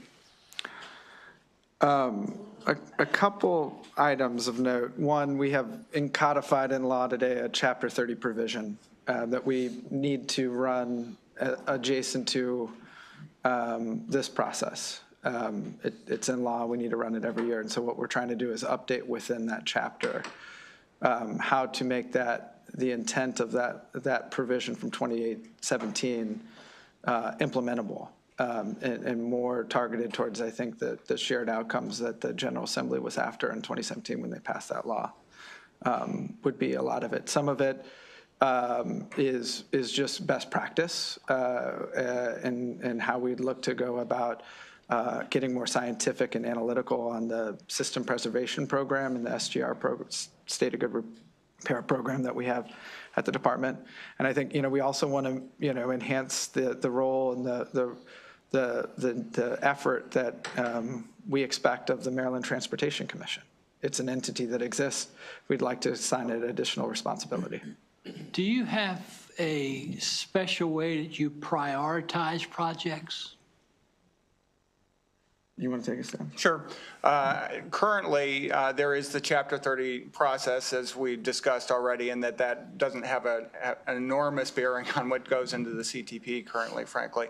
Right now, I think it's really a bit more bottom-up by mode, that the modes are developing projects and judging them on, frankly, on the kinds of values and criteria that we're talking about here: safety, congestion, reliability, other things.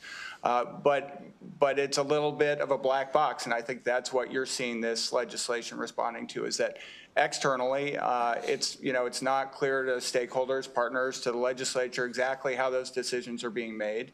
And internally, I think we agree that we can be more formal about that and more disciplined about it and do more to compare, as we were talking about, across modes to make sure we're investing the money in the best place possible.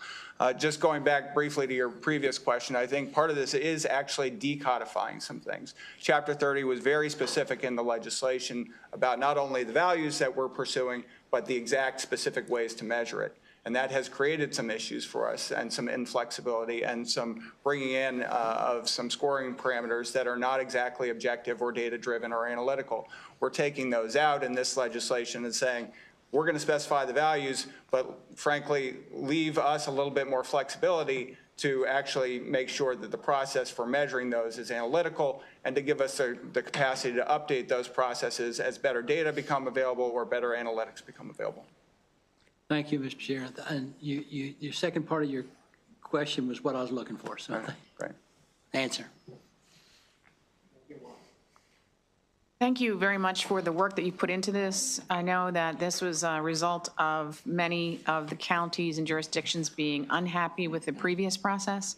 Would you please explain the rationale behind the 2-year CTP, or why we would move to a 2-year instead of every year? Yeah, at a high level, we are constantly reacting in the CTP process in terms of draft to final, going to every county, meeting with stakeholders, General Assembly session, and there's really limited to no downtime to improve our level of effort or our process. So just from kind of moving to every other year, we're able to work in the, shall we say, interim or off-season to look at updating the process for capacity expansion. Well, every year we will do the CTP. When we're not doing the expansion year, we'll be doing the system preservation State of Good Repair program. So we'll better articulate what we're doing, how we're doing, and the progress we're making on that side of the house as well. And then, moving it to every other year, back to a previous comment, when we have limited resource, finite resource, if we ran it every year, the amount of money that's available, that funding round, is also going to be limited. So if we do it every other year, we'll have additional resource and additional capacity to make the work, the level of effort worth the inputs that both the modes and our local partners will be putting into that exercise. Was this a concern at all of MACO? No, I don't believe they've commented on the every other year, the biennial schedule. Okay, and final question from me is, how much public input did you get on the new process, and how will you continue to get public input going forward to refine the process, which I'm sure will need refinement as we go on? Undoubtedly, and I will commend Jeff and the entire department, right? We started this exercise with a work group, SHA and MTA and us at the table dating back to last February. And the teams have been meeting about every other week to kind of make sure that this process is going to work and implement. Now, of course, the devil's in the details in terms of how you implement and the challenges you get to as you get there. We started engaging you and many other partners, stakeholders last fall, early fall, going all the way through, getting input down to the granular level of how it could be implementable, the challenges that we saw. And then in December, started really engaging over multiple discussions against the bill that you see before you, and making changes that were raised along the way. I think what's really important for us is that the level of effort that we're doing right now is as important as the end product, right? Because we don't feel that there's ever a perfect process. Right now, we have the same CTP that the secretary ran back when he ran the CTP as a staffer. We would like to continually be enhancing and improving that process, because that's the level of effort that I think you all expect of us, as well as our partners in the state. Thank you. Thank you, Mr. Chair.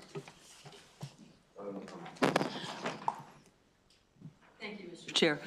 Just real quick, my question is, have you looked at how other states determine how to do things, and is there a better fix on this from somewhere else? Or because I know this has been an evolving thing for a number of years, and I know as a legislator, I always, we have the CTP come, everybody, and, we really advocate for our programs. And, our programs are the most important in the state, just like Howard County's programs are the most important in Howard County and the whole state, maybe even the United States. So the question is, you're resolving, you have a limited pot of money, and you have a lot of people that think theirs is the most important, and we just don't have enough to spread around. So can you kind of explain, are we going in the right direction now, do you think?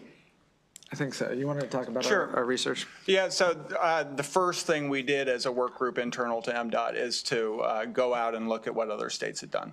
And so we found probably 6 or 7 models of prioritization in different states around the country, and also a couple examples from local levels or MPOs.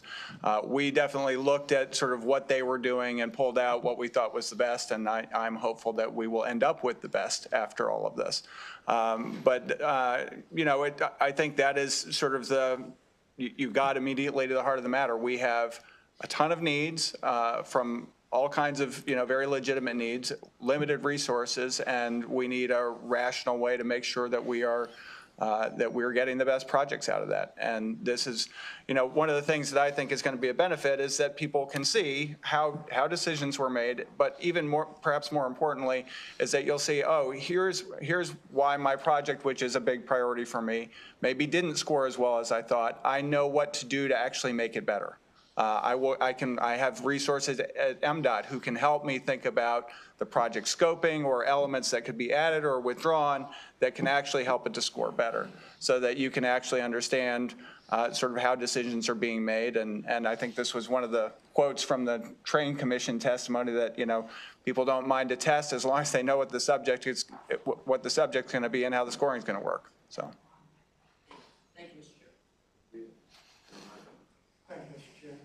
As I listen to your testimony and I read the bill, I get concerned that it's going to be more difficult to get projects in rural parts of the state funded.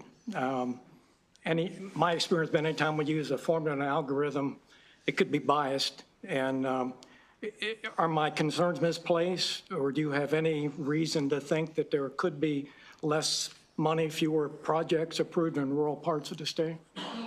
So, do you want me to? You go ahead. All right. So we definitely thought a lot about that. We want this to be a process that's available, obviously, for all Maryland. We serve all of Maryland, and so it's got to be accessible.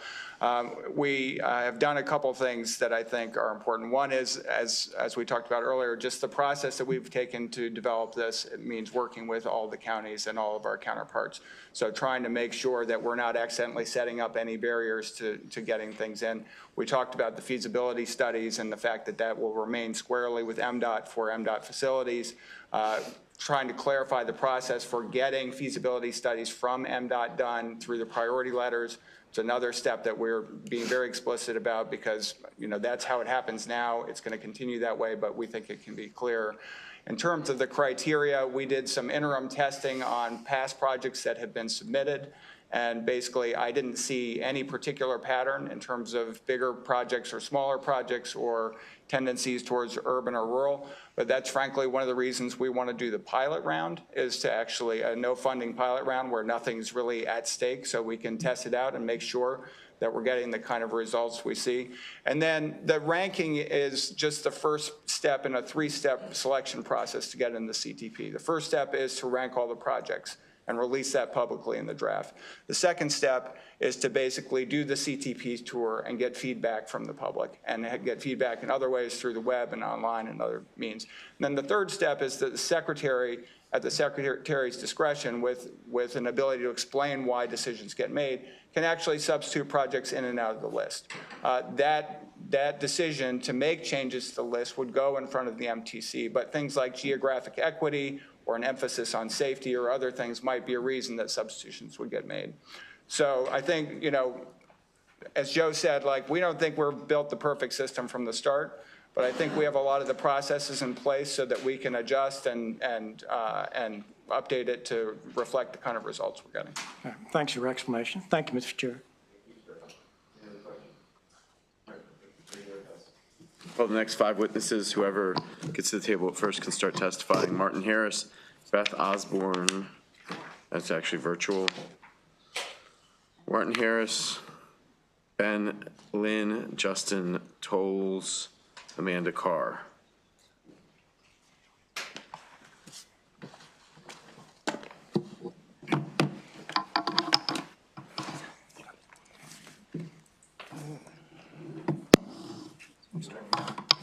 Thank you. Am I on?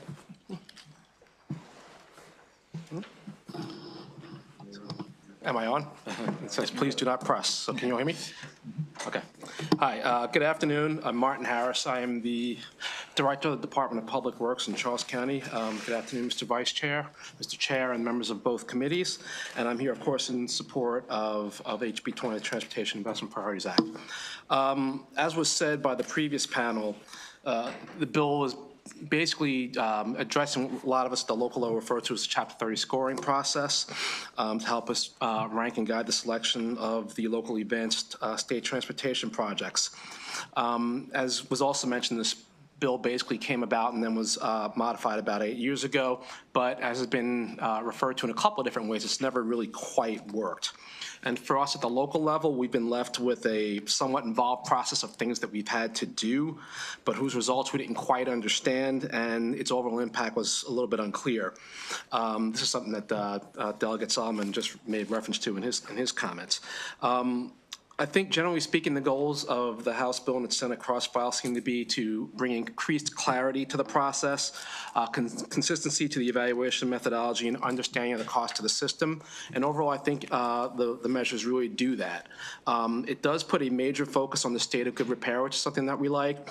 It definitely provides more clarity in terms of how we get to a lot of the funding decisions, and should also increase a little bit of the predictability. What I also do like that's been referred to a couple times in here is the biannual review and the process that's being put in place to be able to fact check and make sure that the bill is accomplishing what it's designed to do as it goes through the process. And lastly, although there's some tweaks to it, it does preserve the CTP tour process, which we believe is very important from a local level. We do want that to continue to have that direct interaction around projects. I will note that the process is not the easiest thing in the world. It is complicated, and I've had several conversations with the department. I know that they're aware of that factor, and they have to make sure that they have grace for people as they go through the process, because mistakes will be made and assistance will be needed to be able to get these things done correctly. But overall, I do think it's a very positive step to be able to get us to a more transparent process and understanding how transportation decisions are being made, and it preserves the local interaction that we think is critically important. So with that, I do ask for your favorable report on the bill. Thank you. Thank you. Mr. Chairman, Vice Chairman Chang, members of the committee, and especially my delegate, Delegate Willick. Thank you very much for having me here. I'm Justin Tolles. I chair the Maryland Transportation Commission currently. I also, for my day job, I worked in transportation at the federal and the state level for approaching 20 years now. I rise in support of the bill, and for all the reasons that have already been mentioned.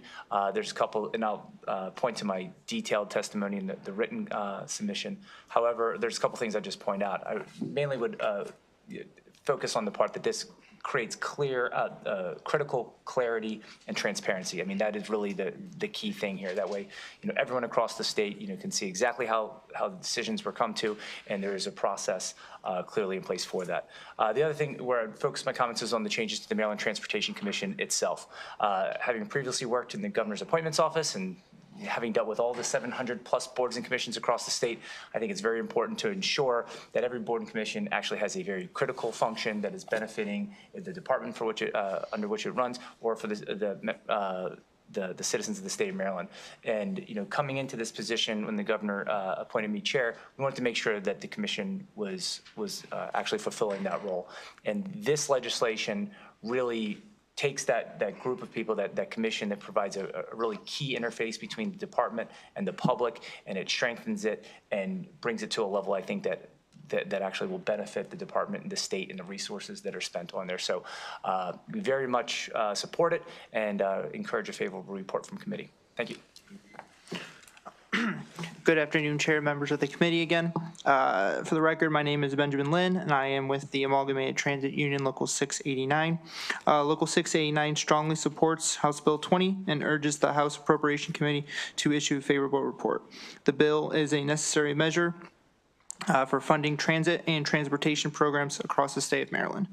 Our members at WMATA, MTA, Commuter Bus, and Metro Access carry thousands of Marylanders around every year, ensuring that we have a sensible and reliable way of prioritizing funds from the Consolidated Transportation Program is vital. As such, we take a great interest in ensuring that the Chapter 30 prioritization process is done right, especially by working-class Marylanders in transit. For too long, that process has been unclear and confusing, frustrating advocates and government officials alike. House Bill 20 is a step in the right direction. We believe House Bill 20 is a common sense rewrite of the process that should make everyone better informed about potential outcomes. We fully agree with reorienting our state's service transportation goals around safety, accessibility and mobility, climate change and the environment, social equity, economic development, and land use and transportation demand management. These are all keys to building a transportation system that works for all Marylanders. Local 689 would like to thank MDOT for this important measure and urges the committee again to issue a favorable report. Happy to answer any questions. Thank you. Good afternoon, Mr. Chair and members of the committee. For the record, I'm Lauren Buckler. I'm the Director for Public Works and Transportation for Baltimore County. I'm here on behalf of Amanda Carr. I'm a licensed engineer. Baltimore County supports the transparent process. We're on board with there being more of a process, but there's a couple issues going on here, and you heard about some of them directly from MDOT in the previous testimony and in some of the questions that you asked. The current process, annually, each county submits a CTP letter. It's a letter, and we write out issues that we have with state infrastructure within our counties. With this new process, we have to submit a feasibility study that includes up to 10% design, is what's in the documentation that MDOT has provided to the counties after multiple meetings with them. We've gotten mixed answers on how these feasibility studies happen. You heard them testify that they plan to continue doing them as they've been doing them.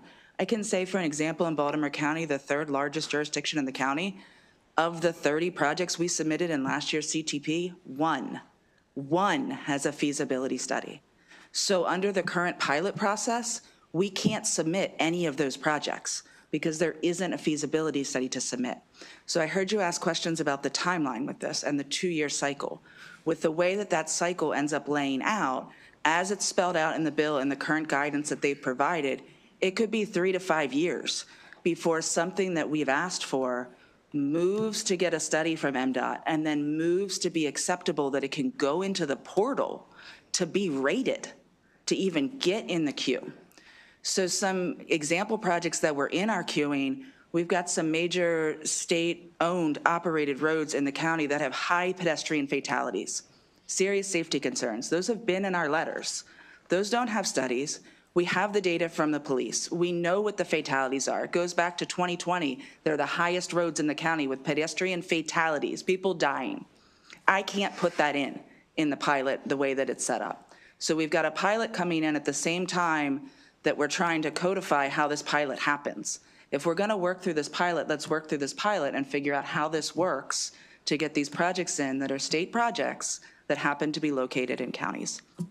At this point, Baltimore County cannot support the bill as it currently is outlined. Happy to take any questions that you have.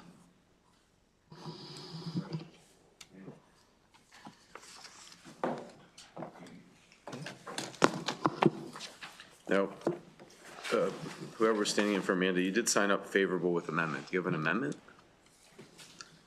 We've given documentation to MACO. Given that language to MDOT. I don't know where it stands after that. Okay. All right, yep, because MACO has also signed up favorable with amendment. Any questions for this panel? All right, thank you all. Thanks for your testimony. Let's bring up Kevin Canale from MACO. See what he says. Is he in the waiting room? Okay.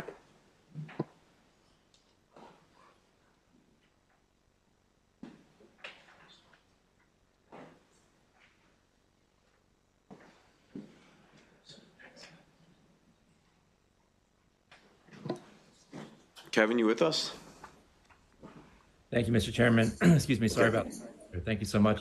Kevin Canale here on behalf of the Maryland Association of Counties in support of the bill with amendments. I want to commend MDOT for their willingness to meet with counties and discuss some of the issues that you've talked about already. You have my written testimony, but I would like just to make a few points.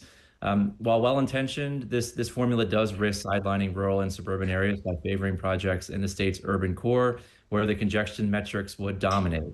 So counties across Maryland, especially those outside of the Baltimore-Washington corridor, could see their highest priority projects fall to the bottom of the list, not because they're less important, but because the criteria fail to account for regional differences. So you heard a little bit about, I think, Virginia and their model, which this bill is loosely based on. They recognized this issue and they implemented a regional-based allocation to ensure fairness. So this bill, as written currently, lacks that safeguard.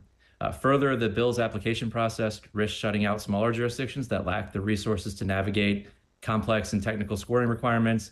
I'll just say that counties need a process that balances transparency with accessibility and ensures equitable infrastructure investment across the state. So we are currently working with MDOT, as they mentioned. We're trying to iron out some of these issues. We're signed up support with amendments for those reasons, but we wanted to bring some of the concerns to the committee. I'll echo the concerns of previous panelists as well. But for those reasons, again, we just urge a favorable amendments with report. We'll continue to work with MDOT and try and work out some amendments to address these concerns and make sure that no region gets left behind under this new plan. So with that, we'd ask for a favorable with amendments, and and I'm happy to take any questions.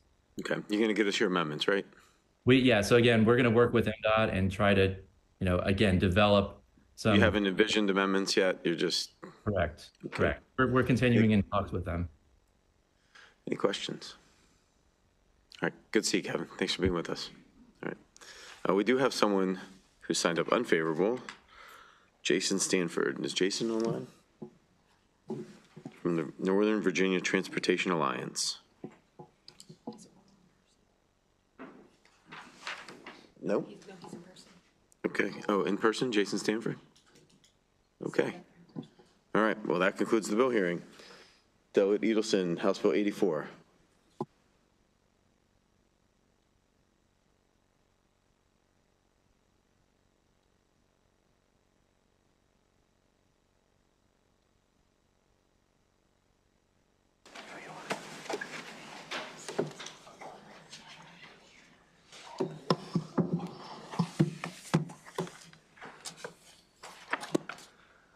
Thank you, Mr. Chair, Mr. Vice Chair, colleagues. It's great to have you all here on what is my favorite day of the year, Transportation Day in the House Appropriations Committee. For the record, I'm Delegate Mark Edelson here in support of HB 84. This is the Transportation and Climate Alignment Act of 2025. I know it's been a long day, so this bill passed out of the House last year. It passed out of Senate committees and it passed second reader in the Senate, but it ran out of time on sine die. So what I'm really going to do is focus my time on what is different about the bill this year than last year, so that you have that in front of you. So this year's bill is different from what passed the committee in the following ways. Last year, the bill required that MDOT conduct greenhouse gas and vehicle miles traveled assessments on major highway capacity expansion projects and create a work group to determine the processes for evaluation and mitigation strategies. The bill didn't pass last year, obviously, but we did create an informal work group over the interim and worked with our friends at MDOT closely and stakeholders to sort of finalize some of the issues that remained in the bill last year. So this year, the bill removes those work group requirements and establishes the actual processes for offsetting greenhouse gas emissions from major highway expansion projects. In short, if a major expansion project increases emissions, MDOT will program a corresponding project to net out those greenhouse gas emissions. This bill also adds a new requirement that MDOT evaluate the major capital projects in the CTP holistically and make changes subject to appropriations to align the budget with the state's goals to cut greenhouse gas emissions. Last year, the bill had a threshold of $50 million. This year, that threshold has been increased to $100 million, meaning only a project that's over $100 million would be included in the bill. And we've been working continuously with our friends at MDOT on this and have a package of sponsor amendments that you should all have in your inboxes that kind of tweak and address a couple of the items in the bill. One of those is that it removes the Maryland Transportation Authority from being subject to requirements of the bill. It also adds an additional exemption that any projects that either had a completed NEPA analysis or were funded for construction in the CTP or the STIP prior to July 1 of this year would be exempt from the bill. It adds that MDOT will set regional targets to reduce climate pollution and consider regional mitigation strategies, and updates the definition of induced demand to match the definition established by US DOT. Just want to set a couple of level set facts and context, and then I'll turn it over to my panel. To frame the conversation here, transportation, which not that many people know, is the second largest expense for most Maryland households after housing. And in fact, for a lot of our friends in Western Maryland, it's the #1 expense. It is also the largest source of climate pollution, which many of us know. Our transportation planning policies to date have frankly focused largely on endless and expensive sprawl and poor land use. This has resulted in the hollowing out of our rural main streets, the reduction of our precious farmlands, and the extreme separation of our neighborhoods and communities, to the detriment of our small businesses, our working families, our students, and the destruction of our planet. The purpose of this bill is to chart a new course. Some recent polling conducted by Gonzalez reflects that among Maryland voters, all Maryland voters, 68% agree that having access to better public transit and safer, more convenient walking and biking would help them and their families reduce time sitting in traffic and save money on household expenses. 88% of Marylanders support the state investing more in projects that give people additional choices to get to work, school, healthcare, et cetera. As I said, you will see the amendments that we have in your packet. And I would just note that if you look at the testimony for this bill, it has favorable testimony from every corner of the state, including a lot of those jurisdictions that don't traditionally support transit. And that is because of the recognition that this will allow us to put more money into many of our communities, many rural communities, Colonel, that desperately need those connections that we haven't been doing to date. Again, I just want to thank our friends at MDOT for their incredible support on this bill, the work group, the input on this policy, and I urge a favorable report.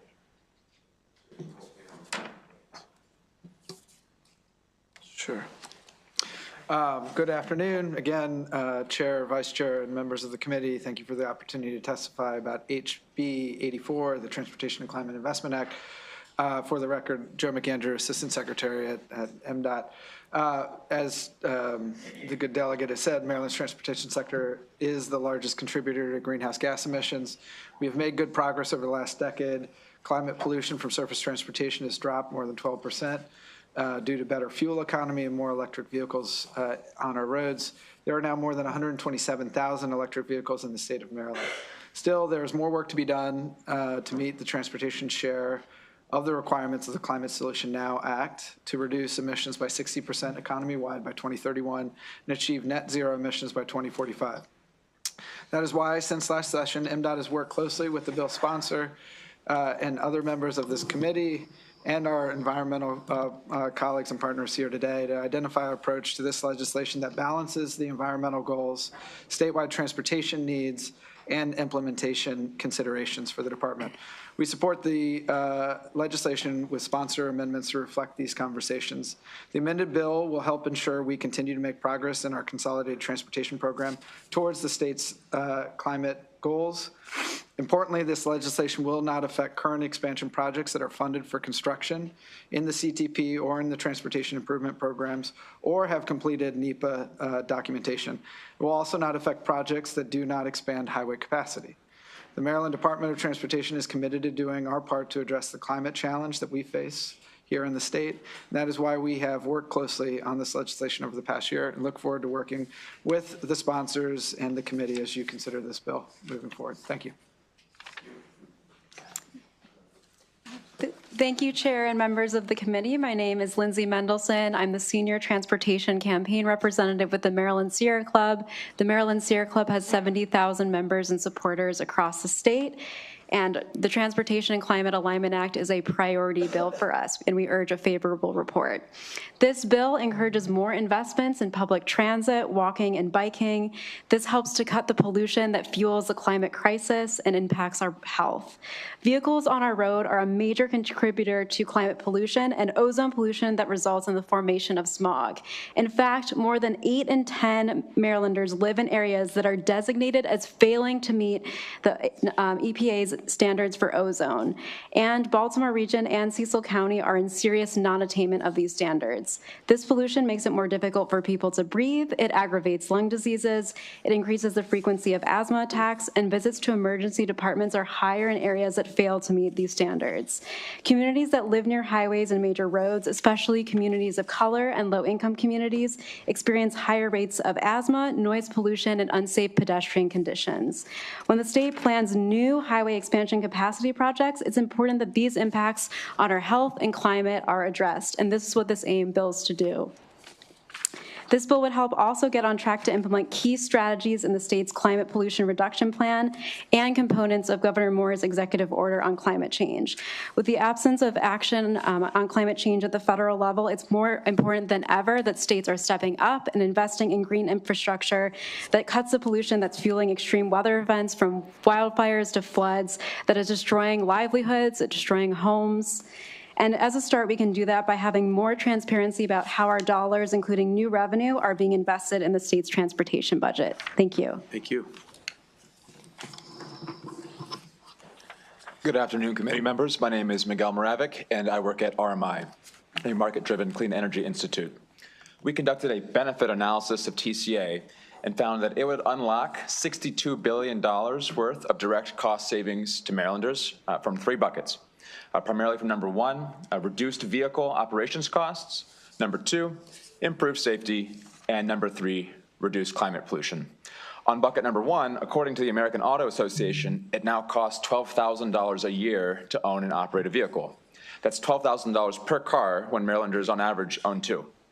However, by expanding affordable transportation choices, as TCA calls for, Marylanders could save over $3,000 a year from less trips to the pump and mechanic. $3,000. That's a literal stimulus check for households that could be spent on Main Street Maryland businesses rather than going to out-of-state gas companies. On bucket number 2, safety, according to our friends at MDOT, over 600 Marylanders died on our roadways in 2023, a sharp increase compared to previous years. Our analysis finds that the TCA framework would avoid 171 crash fatalities a year. That's like saving the lives of every single one of your colleagues here in the General Assembly, year after year, again and again, 171 lives. On bucket number 3, climate pollution, we project that TCA would slash emissions by 55 million metric tons. To land that, that's the same as deleting the annual pollution from 14 coal plants here in Maryland. That means cleaner air and less asthma for generations to come, especially in Baltimore and urban areas. In conclusion, it's no wonder that MDOT has endorsed this policy and that polling shows bipartisan support. Marylanders want cleaner and more affordable transportation choices now. It's up to y'all to unlock that $62 billion in benefit. Thank you for your time. Thank you to the committee. I'm Casey Hunter on behalf of the League of Women Voters of Maryland in support of House Bill 84, the Transportation and Climate Alignment Act. As you've heard from the members of this panel, this bill is not only about protecting our environment, it's also largely about protecting and improving the quality of life in our communities. Transportation is at its core about getting from one place to another, but it's also a huge determining factor in our lives. For many Marylanders, having access to affordable transportation options is the difference between being able to take a new job opportunity or not. It's the difference between receiving health care or going untreated. It's the difference in getting to the grocery store so you can put food on the table.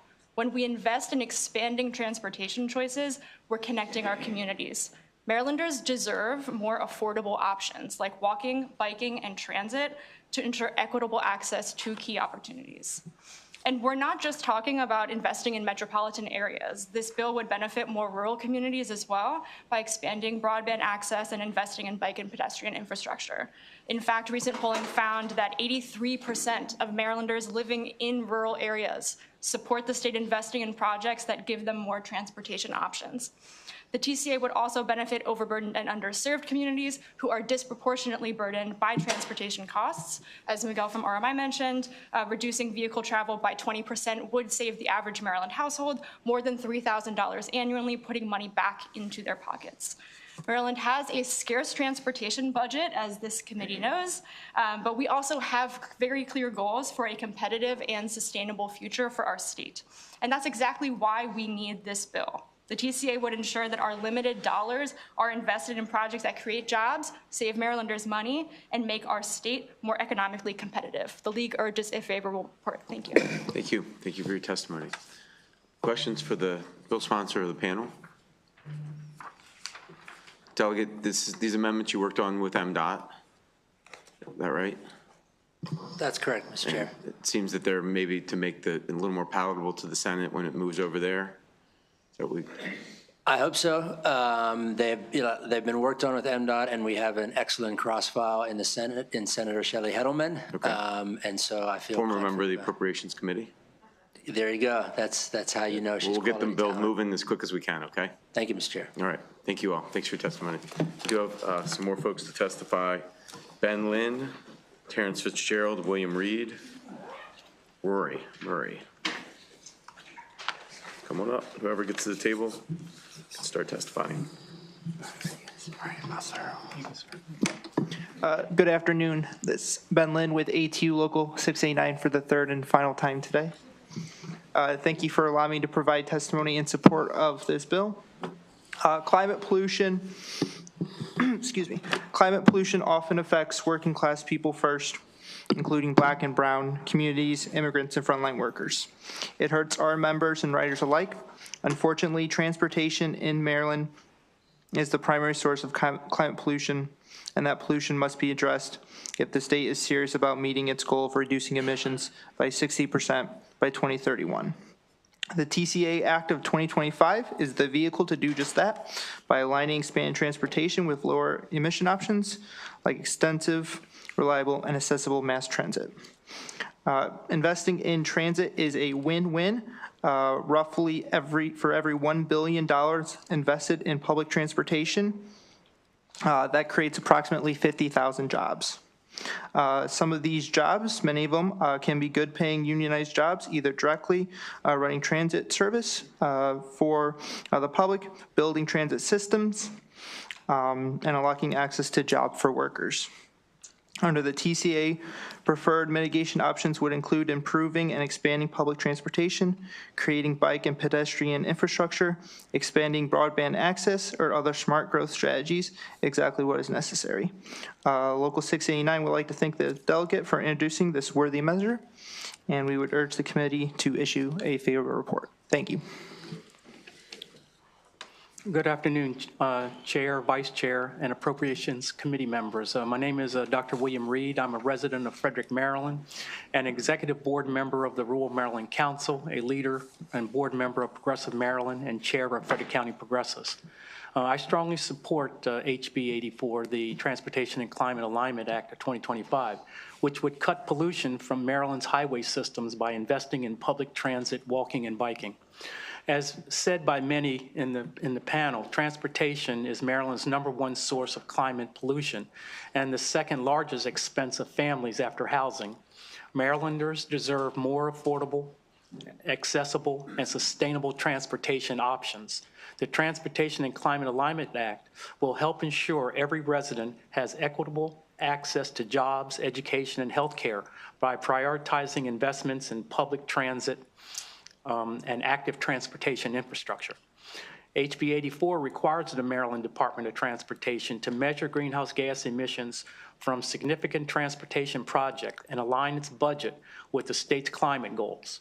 For over $100 million highway expansion projects, Maryland Department of Transportation must offset pollution by funding cleaner options like public transit, bike paths, and pedestrian infrastructure, especially in underserved communities. Highway expansion has harmed rural areas by diverting traffic from local businesses, contributing to farmland loss, and increasing roadway fatalities. Investing in bike or public transit lanes is a proven safety measure. Rural residents are more likely than their urban counterparts to have disabilities, making paratransit and accessible infrastructure critical.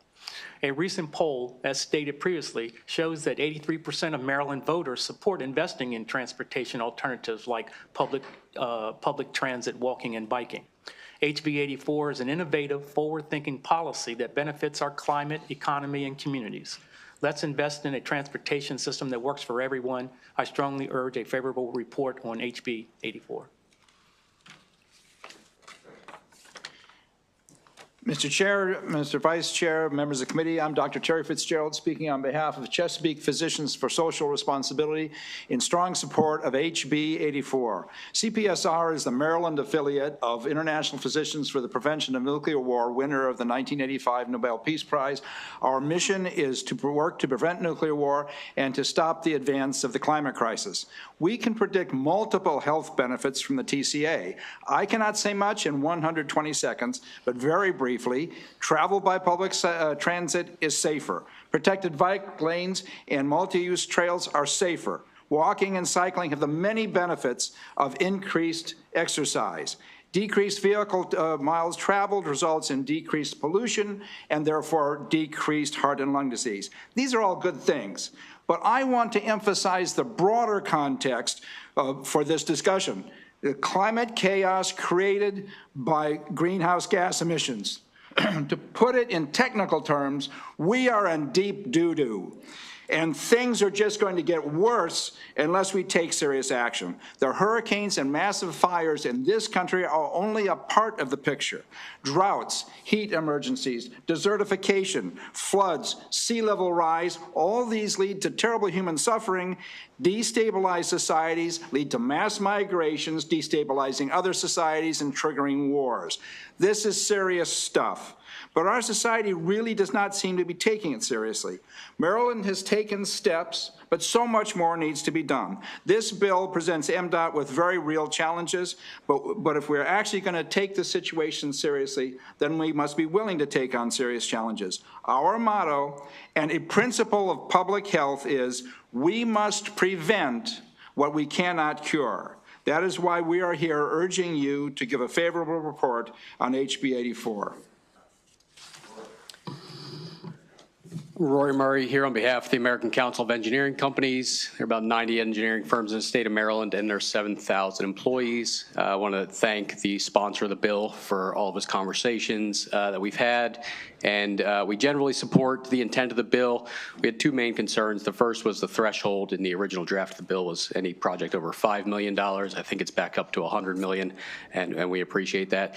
The second, and I put an amendment in your packet. I haven't seen the sponsor's amendments, so I'd have to probably tweak the language a little bit, but we'd like to see basically a fail-safe provision in there, where if the state determines that it does need a major capacity highway expansion project that would be now over the $100 million threshold, that if the state doesn't then have the funds to concurrently implement elements of the offsetting project, which in the fiscal note says it could be hundreds into billions of dollars. Granted, now that the thresholds change, I'm sure that calculation would change, that the department would have the discretion. They would still be required to build the offsetting project, but they would have the discretion to shift the implementation timeline to the right in order to preserve the federal funding. Pretty simple. I hope it's a benign amendment that everybody can support. Thank you. Will do.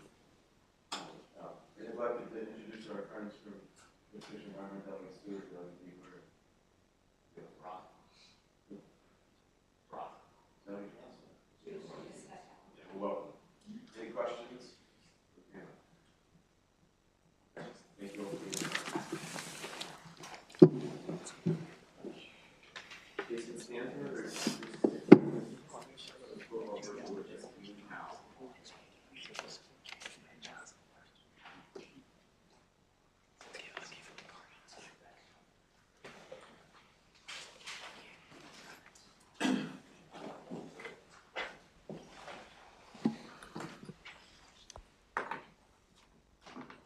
Hey, Dean, welcome. Hi, thank you so much. Thank you for having me here and for the opportunity to speak on this bill. My name is Dean Howell, and I am a policy fellow at Greater Washington, which is a nonprofit that works to advance sustainability and equity in housing, land use, and transportation throughout Greater Washington and beyond. GGWash strongly supports House Bill 84, the Transportation and Climate Alignment Act, which would allow the Maryland Department of Transportation to offset pollution from major highway expansion projects with investments in infrastructure for public transit, walking, and biking.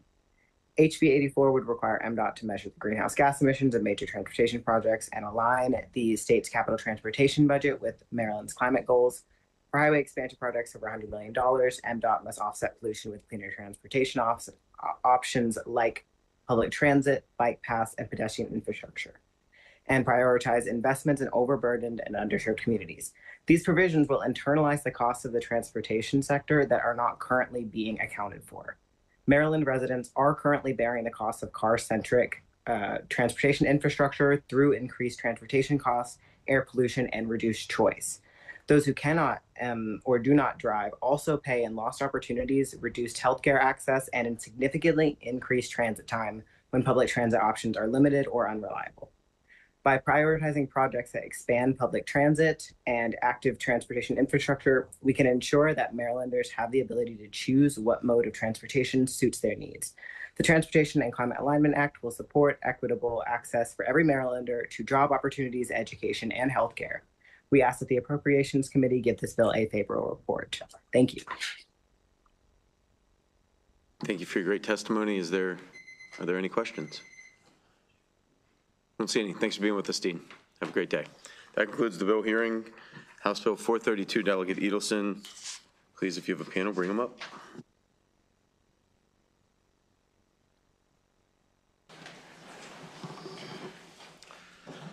Thank you, Mr. Chair. Mr. Vice Chair, I'll go ahead and get started. Welcome everybody back to my favorite day of the year, which is Transportation Day in the House Appropriations Committee. For the record, I'm Delegate Mark Edelson, here to present HB 432. This is essentially to tie our funding for the LOTS program to CPI, so it's to give it an inflation adjustment. If you recall, last year we codified a basic minimum funding level for the LOTS program, which impacts every jurisdiction in the state. This is funding for our local jurisdictions to provide service to constituents. This has been around for 40 years, operates in every jurisdiction, and provides nearly 64,000 trips every single day. However, unfortunately, these operations have been flat funded or reduced in funding for almost the past decade, despite what we all know is the increased cost of vehicles, salaries, gas, et cetera. In fact, since January of 2020, the price index for truck and bus bodies has risen over 34%. According to the Federal Reserve, according to the same source, diesel fuel is more than 36% more expensive. However, during the same time, Maryland has actually decreased its support to the LOTS program by cutting funding by as much as 20% at times. As I mentioned, last year, we passed a bill to sustain the funding for the LOTS program after it was originally proposed to be cut by 40%. That was a big first step. The bill this year would propose to tie that funding to inflation. As you can see from the fiscal and policy note, there's no impact in our FY26 budget, and then an incremental impact starting in 2027 going forward. It's also capped at 5%, so it's essentially either the lower of the increase in inflation year over year or 5%. So that's the maximum that the increase could be. It's projected to be about $2 million in 27, $4 million in 2028. So not, sort of extensive amounts of money as it relates to our state budget, but for the organizations in all of our in our counties that are providing these services, it is a big difference to get people from where they are to where they need to go. So I would urge a favorable report, and I'll turn it over to my panel before taking questions. Thank you, Mr. Chair, members of the committee. For the record, I am John DeKlusky, Executive Director of the Transportation Association of Maryland. We represent over 120 transit agencies, nonprofits, and private sector vendors, many of whom operate in this state, employing tens of thousands of Marylanders. When I was here before you last year, we were asking for protection against a budget cut. When I'm here before you today, we are asking for a cost of living increase. The reason for this is self-evident. Flat funding year over year, inflation goes up, something has to give somewhere. Now, local jurisdictions have invested, there has been investment at the federal level, but at some point, the gap that has been left by a decrease in state funding, which over a 10-year period, according to our data statewide on average, has decreased by over a third as a percentage of total funding, for example, urbanized areas in our state. Just to give you an example of what funding at the local level can mean that comes from the state, even a relatively small amount, about 5 minutes away from my house in Baltimore County, the county ride buses move around and they transport seniors and disabled persons. The amount of money that it is estimated that would cost to expand service to Saturday in that area would be about $65,000. And this is incredibly important because many of the people that it transports are dialysis patients, and dialysis patients need to go 3 times a week. And when service is Monday, Wednesday, Friday, well, if your dialysis is Monday, Thursday, Saturday, you're finding something else to take you that last day of the week. And oftentimes the answer to that is no one takes you the last day of the week. It's a relatively small amount of money, and this is a jurisdiction that has invested substantially locally. So it's not just a question of waiting on the state to help out. It's a question of asking the state to help pitch in to enable us to better leverage our funding. I therefore respectfully urge a favorable report on House Bill 432 as a meaningful start, especially in this era of uncertainty, to help support local transit. Thank you.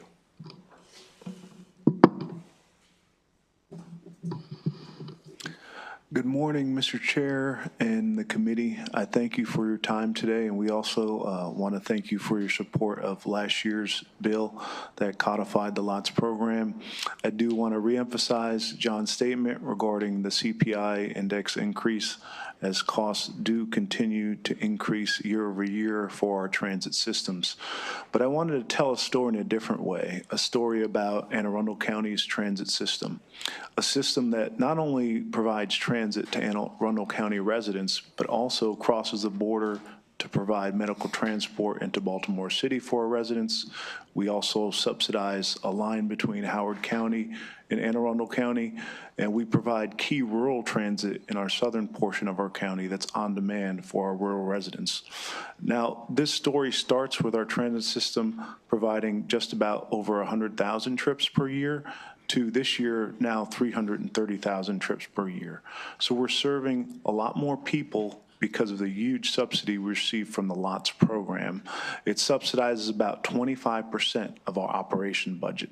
Now, our county does provide a large portion for operation, but we rely heavily on the LOTS to expand our programs, increase our frequency, and add key elements and pilot programs like our Passio Go app, which provides the exact location of where our buses are, on-demand apps, which allow people to plan trips and schedule trips in the future.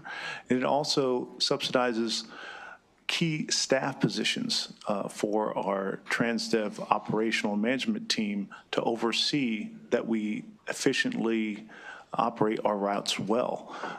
We've also been able to purchase electrical vehicles because of the LOTS capital match that's provided by the state, and purchase some hybrid vehicles as well.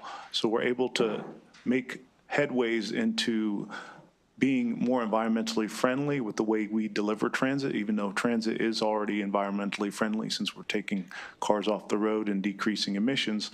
But I just wanted to tell our story to show you that as you invest in transit, it will multiply the impact it has on the residents, not only in Anne Arundel County, but throughout the state.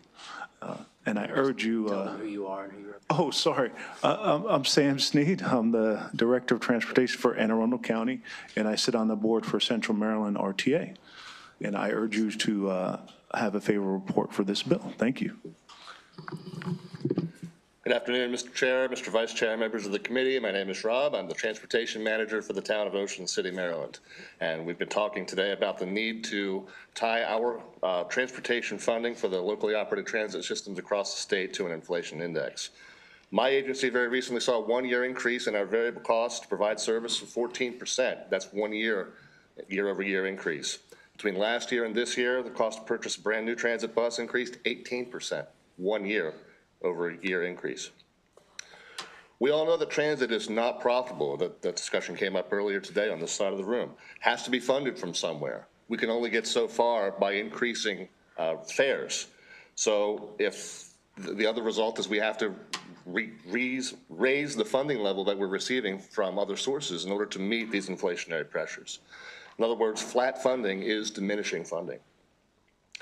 The only other recourse we have is to cut service. We don't want to do that. Imagine, if you will, that you and your colleagues this summer are in Ocean City on a Friday, and you've gone out to dinner, you've had a few drinks, you've decided that you're not in a good condition to drive back to where you're staying, and you've made the wise decision to leave your car in the parking lot right behind you and jump on one of my buses to get back to where you're staying. You know that in Ocean City in the summertime, those buses come about every 10 minutes, so it's normally a very wise decision. But for some reason today, it's taking a little longer, 15, 18 minutes. When that bus finally gets there, it's jam-packed full. It doesn't even stop. It keeps going. So now, thinking about how desperate you are to get back to bed, are you going to make the wise decision to wait another 15 to 18 minutes for the next bus, which may or may not also be full? Or are you going to look at your car right over the shoulder in the parking lot behind you? Last year, I said that keeping our buses on the road is a life or death decision, and I know that sounds melodramatic, but I do stand by it. We like to say that Ocean City is somewhere to smile about. By reporting favorably on this bill, you'll be doing your part to help us keep it that way. Thank you. Ready for bill sponsor witnesses? Okay, great. Thank you very much. We have one virtual witness. We have Suzanne Kalmbacher with Cecil County, Maryland.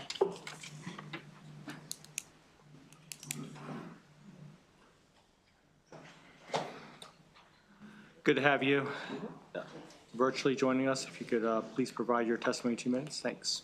Sure.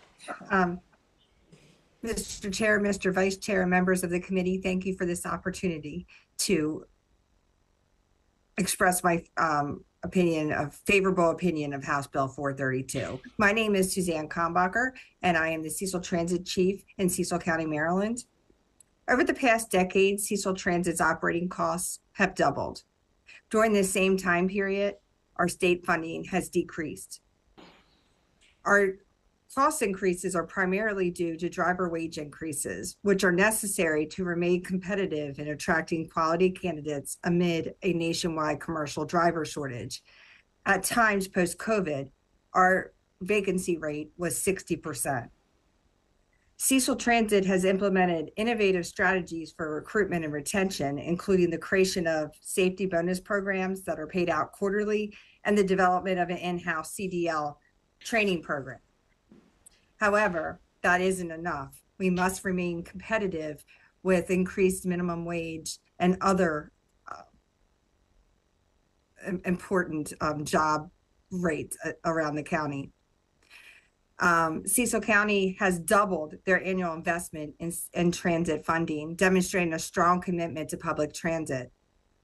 Cecil County is projected to grow by 41% over the next 30 years, which outpaces both the Upper Eastern Shore region and the state of Maryland. Growth in the aging population is especially noteworthy as growth in this age group drives demand for transit services. By 2040, it is projected that there will be as many people over the age of 65 and under the age of 19 as there are in the working age groups. Aggressively searching out alternative funding, Cecil Transit has been able to obtain federal discretionary funds, garnered public-private partnerships with local employers, engaged in intergovernmental agreements with local human services agencies. However, that additional funding is not enough to keep up with the increased cost of providing public transportation in our community. Thank you for your consideration, and I urge a favorable report for House Bill 432. Are there any questions for Ms. Kalmbacher? Great, thank you very much. Have a great day. That concludes the bill hearing for House Bill 4032. The committee will now move on to the last bill, House Bill 736, Delegate Grice, School Construction Local Cost Share Alterations. Delegate Grice, if you have a panel, you can call them up.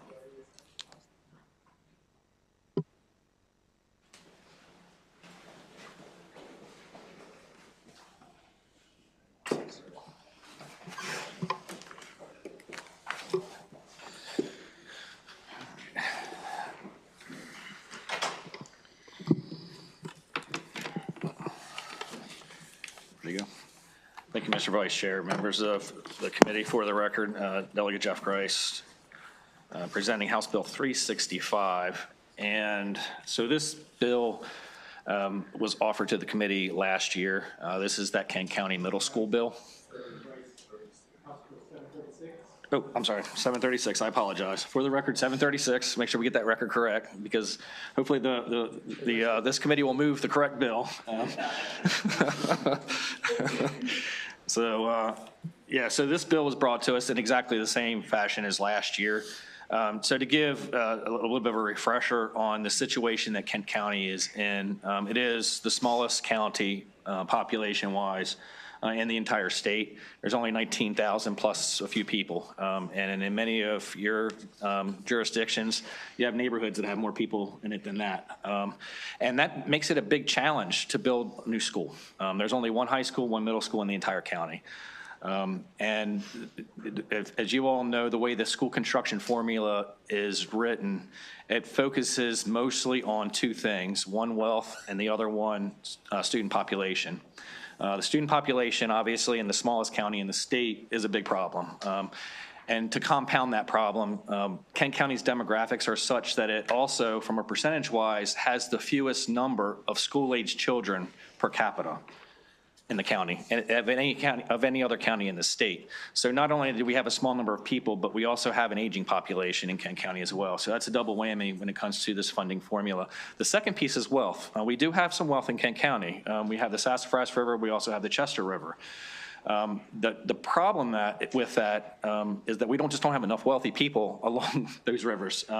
Unlike Talbot County, where they have the largest amount of shoreline in the state, Talbot County has a lot of subdivisions along the river. So if you were to visit St. Michael's, Oxford, most of Talbot County, you'll see that there's a lot of population that earn a lot of money that live along the rivers. Kent County's a lot different. So if you were to travel Kent County, you'll go to Betterton Beach, you might go to Tallchester Beach, you'll go to Chestertown or Rock Hall. Those are small communities. The rest of that water frontage on those two rivers in Chester and along the bay in Kent County it's agriculture.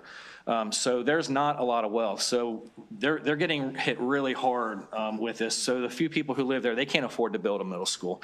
And right now, they're at a 50-50 split. I think there's 7 or 8 LEAs across the state where the locals have to pick up 50% of the total cost.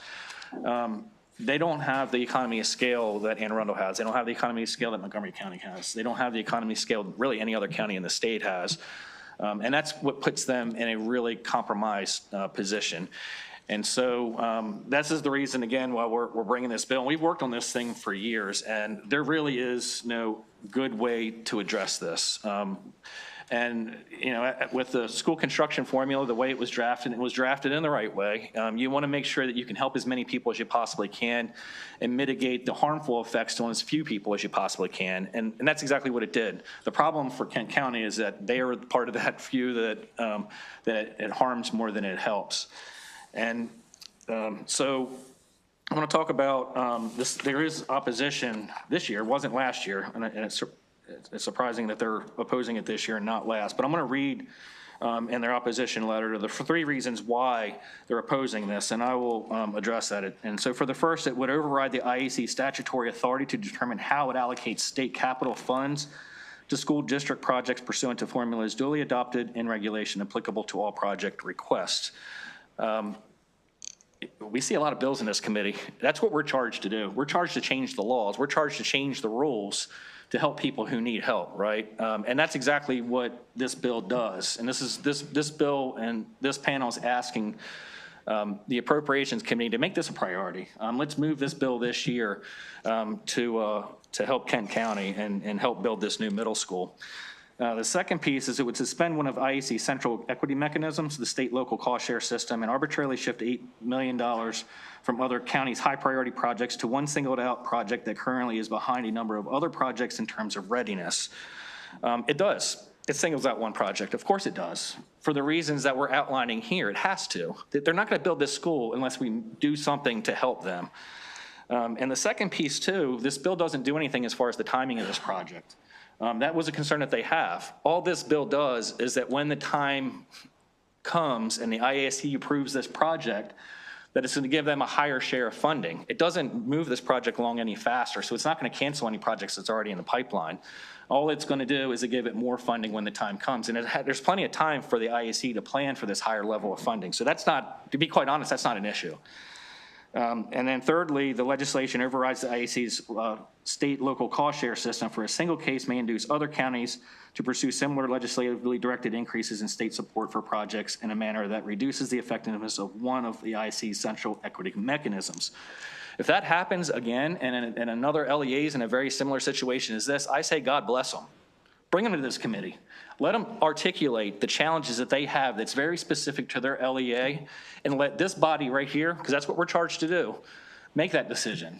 So I'd say bring it each and every single time. Again, this third concern shouldn't be a concern. That's what we're here to do. And then we're concerned about precedent. Let's look back over the last, I don't know, 5, 6, 10 years. And we passed a lot of bipartisan pieces of legislation that help certain LEAs. Baltimore City, for example, we're partnering with the Stadium Authority. That makes total sense. We have 2 big stadiums in the city of Baltimore. Why not? That was bipartisan. So we treated Baltimore City differently than we treated other LEAs. The P3 in Prince George's County, you know, they're getting $27 million each year for 30 years, and they have this public-private partnership. We're treating Prince George's County differently than the other LEAs. That's a wonderful thing. That was also bipartisan. Garrett County did exactly what we're doing here. They asked for us to change, make changes to the existing school construction program formula to help them, and they were in a unique situation. And that's exactly what we did. So there's already a precedent that's out there as well. And then during COVID, we helped the bigger LEAs with their funding too, because we had it. So there's plenty of precedent where we're helping LEAs that are in need. And that's exactly what we're asking for you guys to do here. So I'll go ahead and turn it over, I guess, first to Dr. McComish. He's the school superintendent for Kent County. Public Schools. Good. Thank you. Good afternoon, Chairman Barnes and members of the committee. I am Dr. Mary McComas, McComas in the house, for those who remember from Harford County. I have the pleasure of being the new superintendent in Kent County, so I'm joining you for the first time around this conversation. And I want to start out by asking you a question.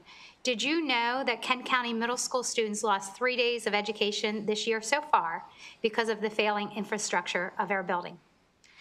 I know as a leader, you believe that children in every corner of this state deserves an outstanding school experience, regardless of their race, their zip code, or their economics. I understand that as a steward of our tax dollars, you rely on state cost share formulas to help you provide equitable access to funding.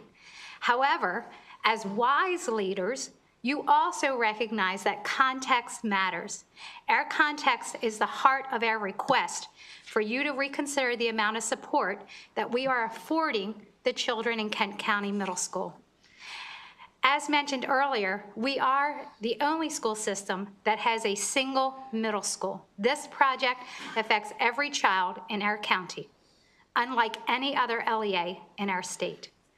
Every student attends our middle school, and it is where all of our communities come together, affluent and poor, black, brown, and white.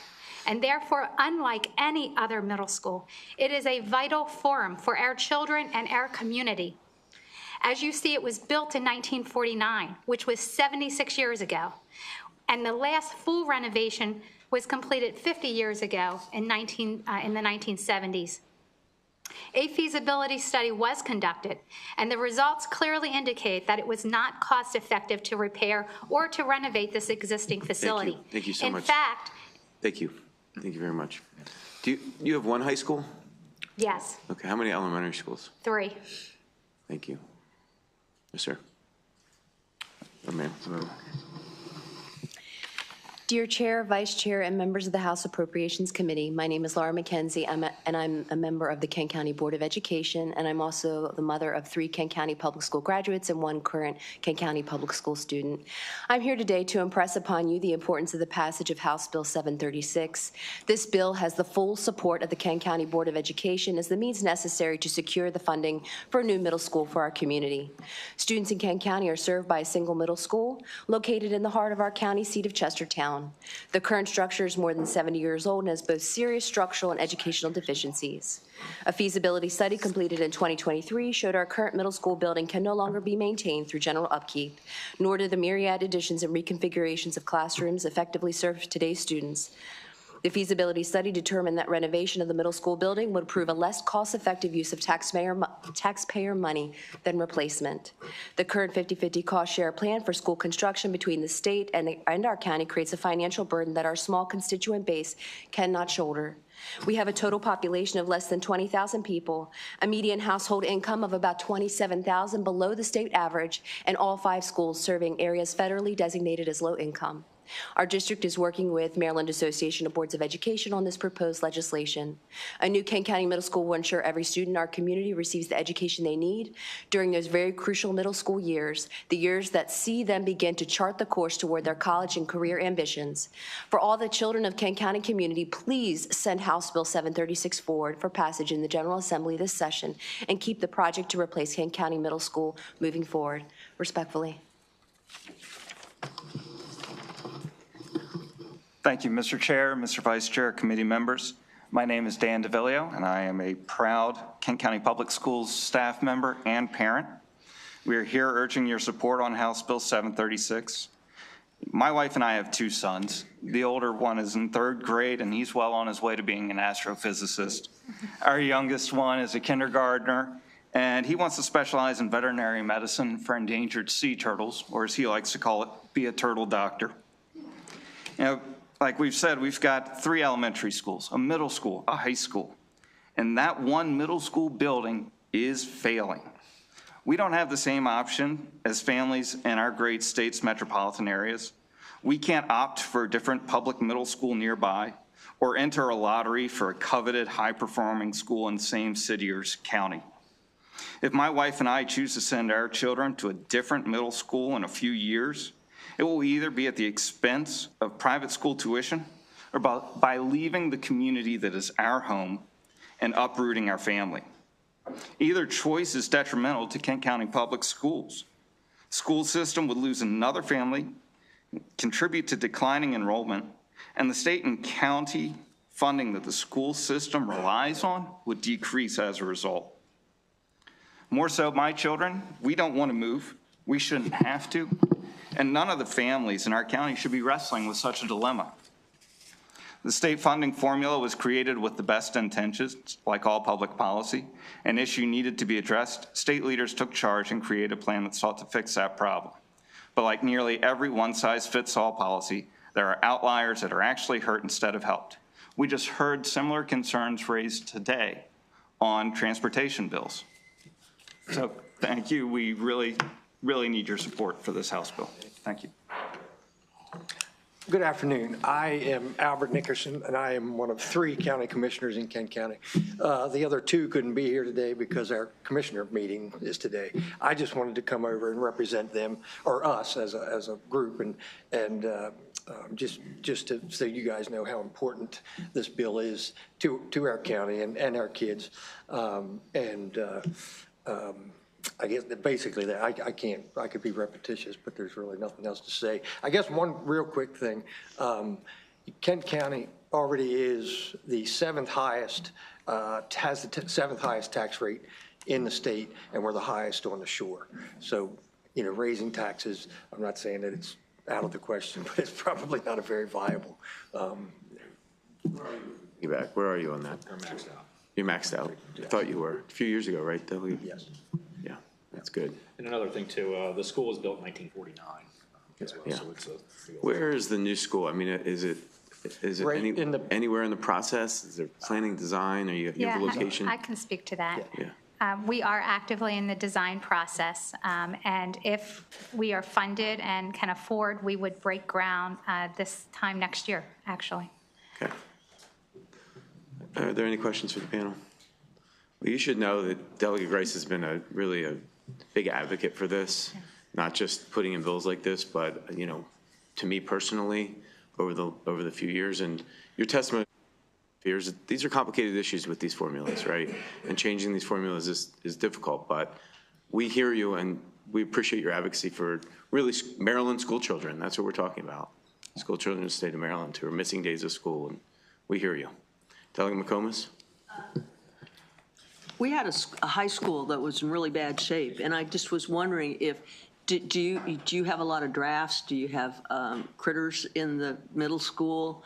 Do you know, what's the condition of the building for the kids? And do you have the best heating HVAC system? Well, I shouldn't say the best, but do you have a competent one? Yeah, so it is in poor condition. And again, you know, on any given day, that sewer system has already failed 3 times this year, and we've had to close schools. So that's just one example.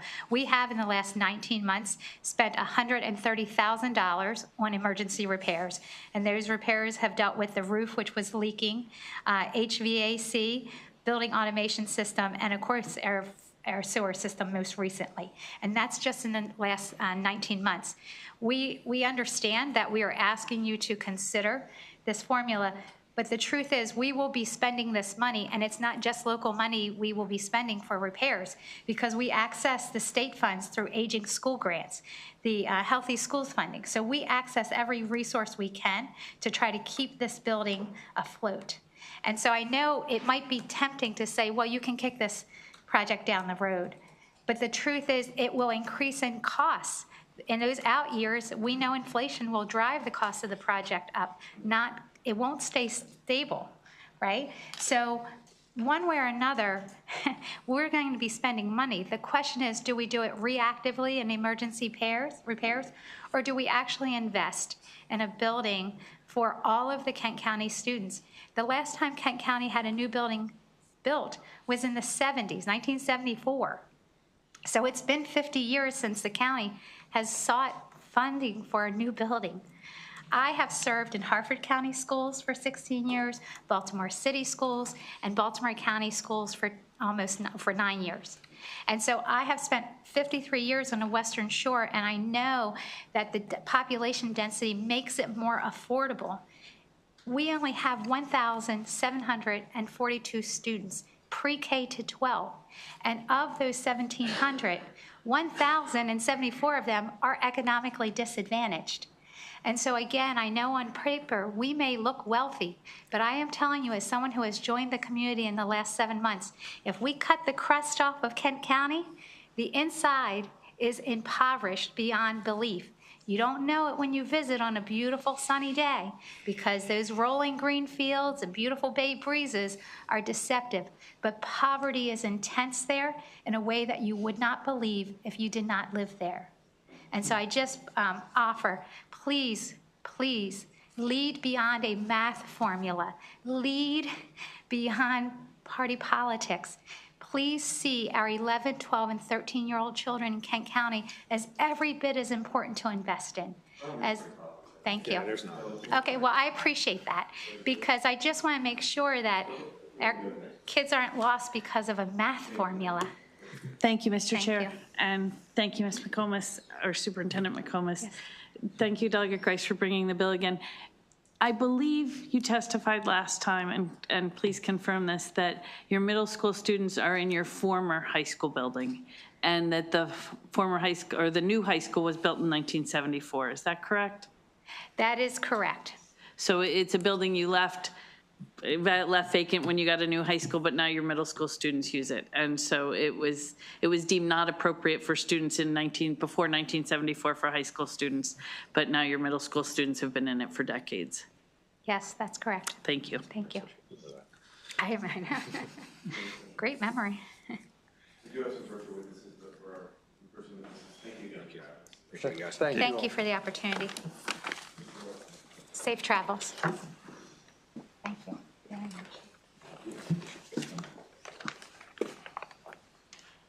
Thanks, Jim.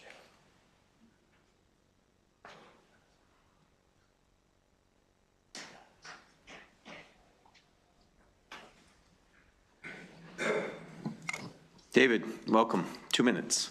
Thank you. Mr. Chair, members of the committee, good afternoon. For the record, I'm David Lever. I'm an architect, former director of the public school construction program, and have been assisting Kent County Public Schools since 2017 on a variety of capital projects. Here to testify in support of HB 736. The central issue here is one of equity. Middle school students in Kent County don't have access to the same quality of education as their peers in other school systems in Maryland. You've heard about the deficiencies of the building. It's been well documented. It's the only middle school. Every student in Kent County has to suffer from the same deficiencies as they go through. This affects their preparedness for high school and for their future. Just to give one example, there is no purpose-designed science laboratory in the school. This will obviously affect their ability to handle high school STEAM programs and to go on to college after that or into their careers.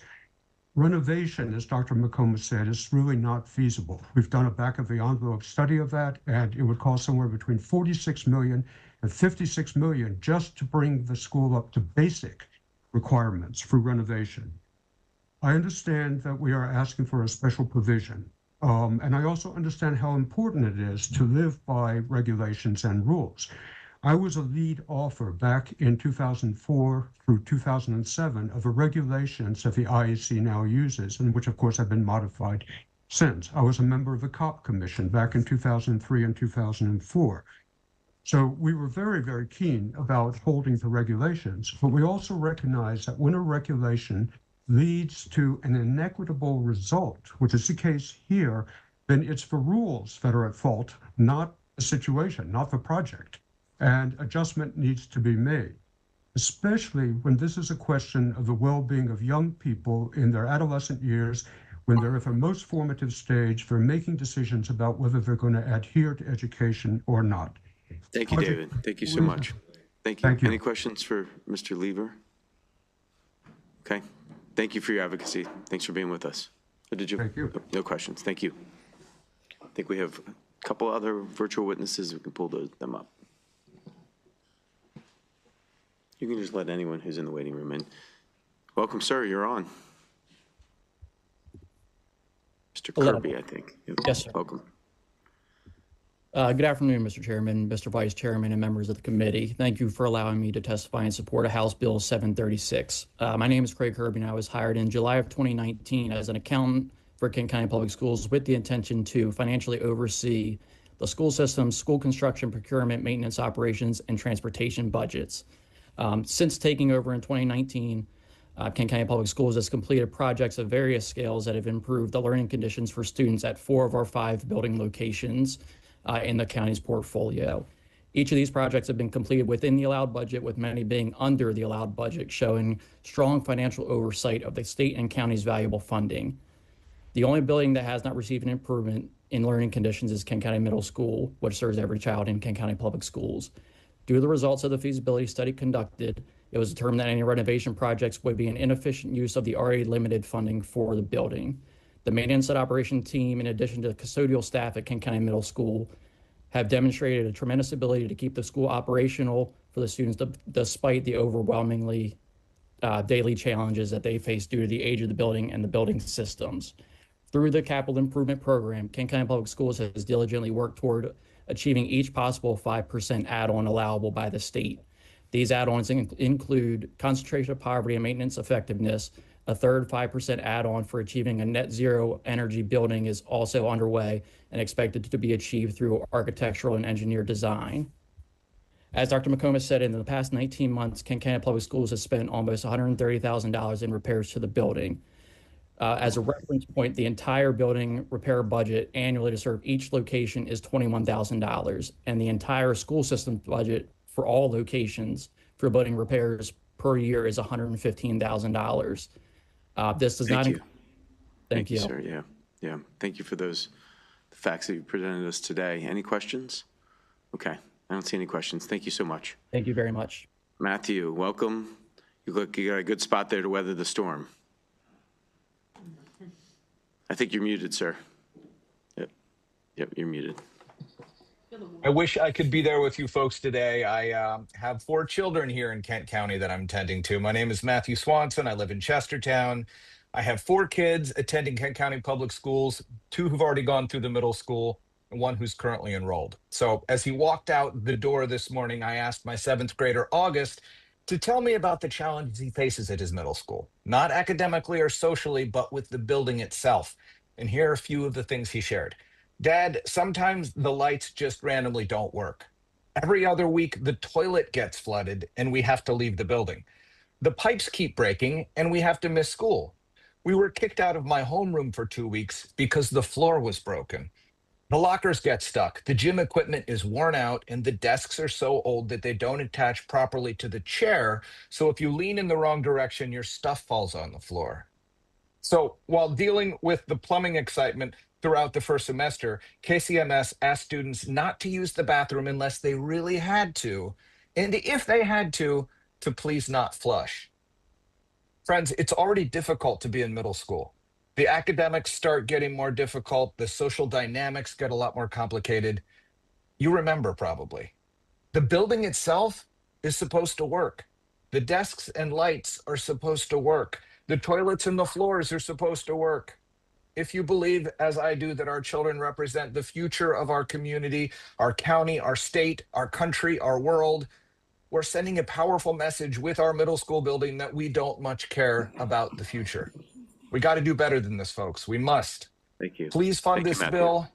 It's a long overdue opportunity to engage our community, invest in our people, boost our educational prospects, and to, at the very least, make sure that our students can walk across a well-lit floor on the way to a functioning bathroom.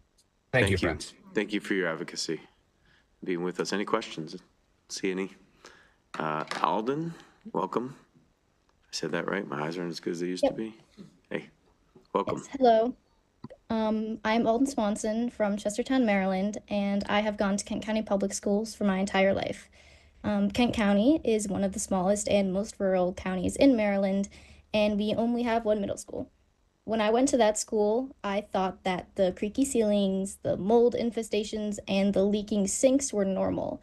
I thought that not having any windows in some of my classrooms was how it was everywhere, and so did everyone at my school. We accepted and dealt with our frankly disgusting environment because it was all we knew. I began to realize this wasn't normal when I started going to other schools for band competitions in high school. I was in awe of the state-of-the-art buildings that kids got to learn in every day. The big windows, the tall ceilings, the vast libraries. They looked completely different from anything I'd ever imagined a school looking like, and I couldn't help but think, why can't we have this? Kent County may be small, but we deserve a comfortable, functional, and safe building to learn in.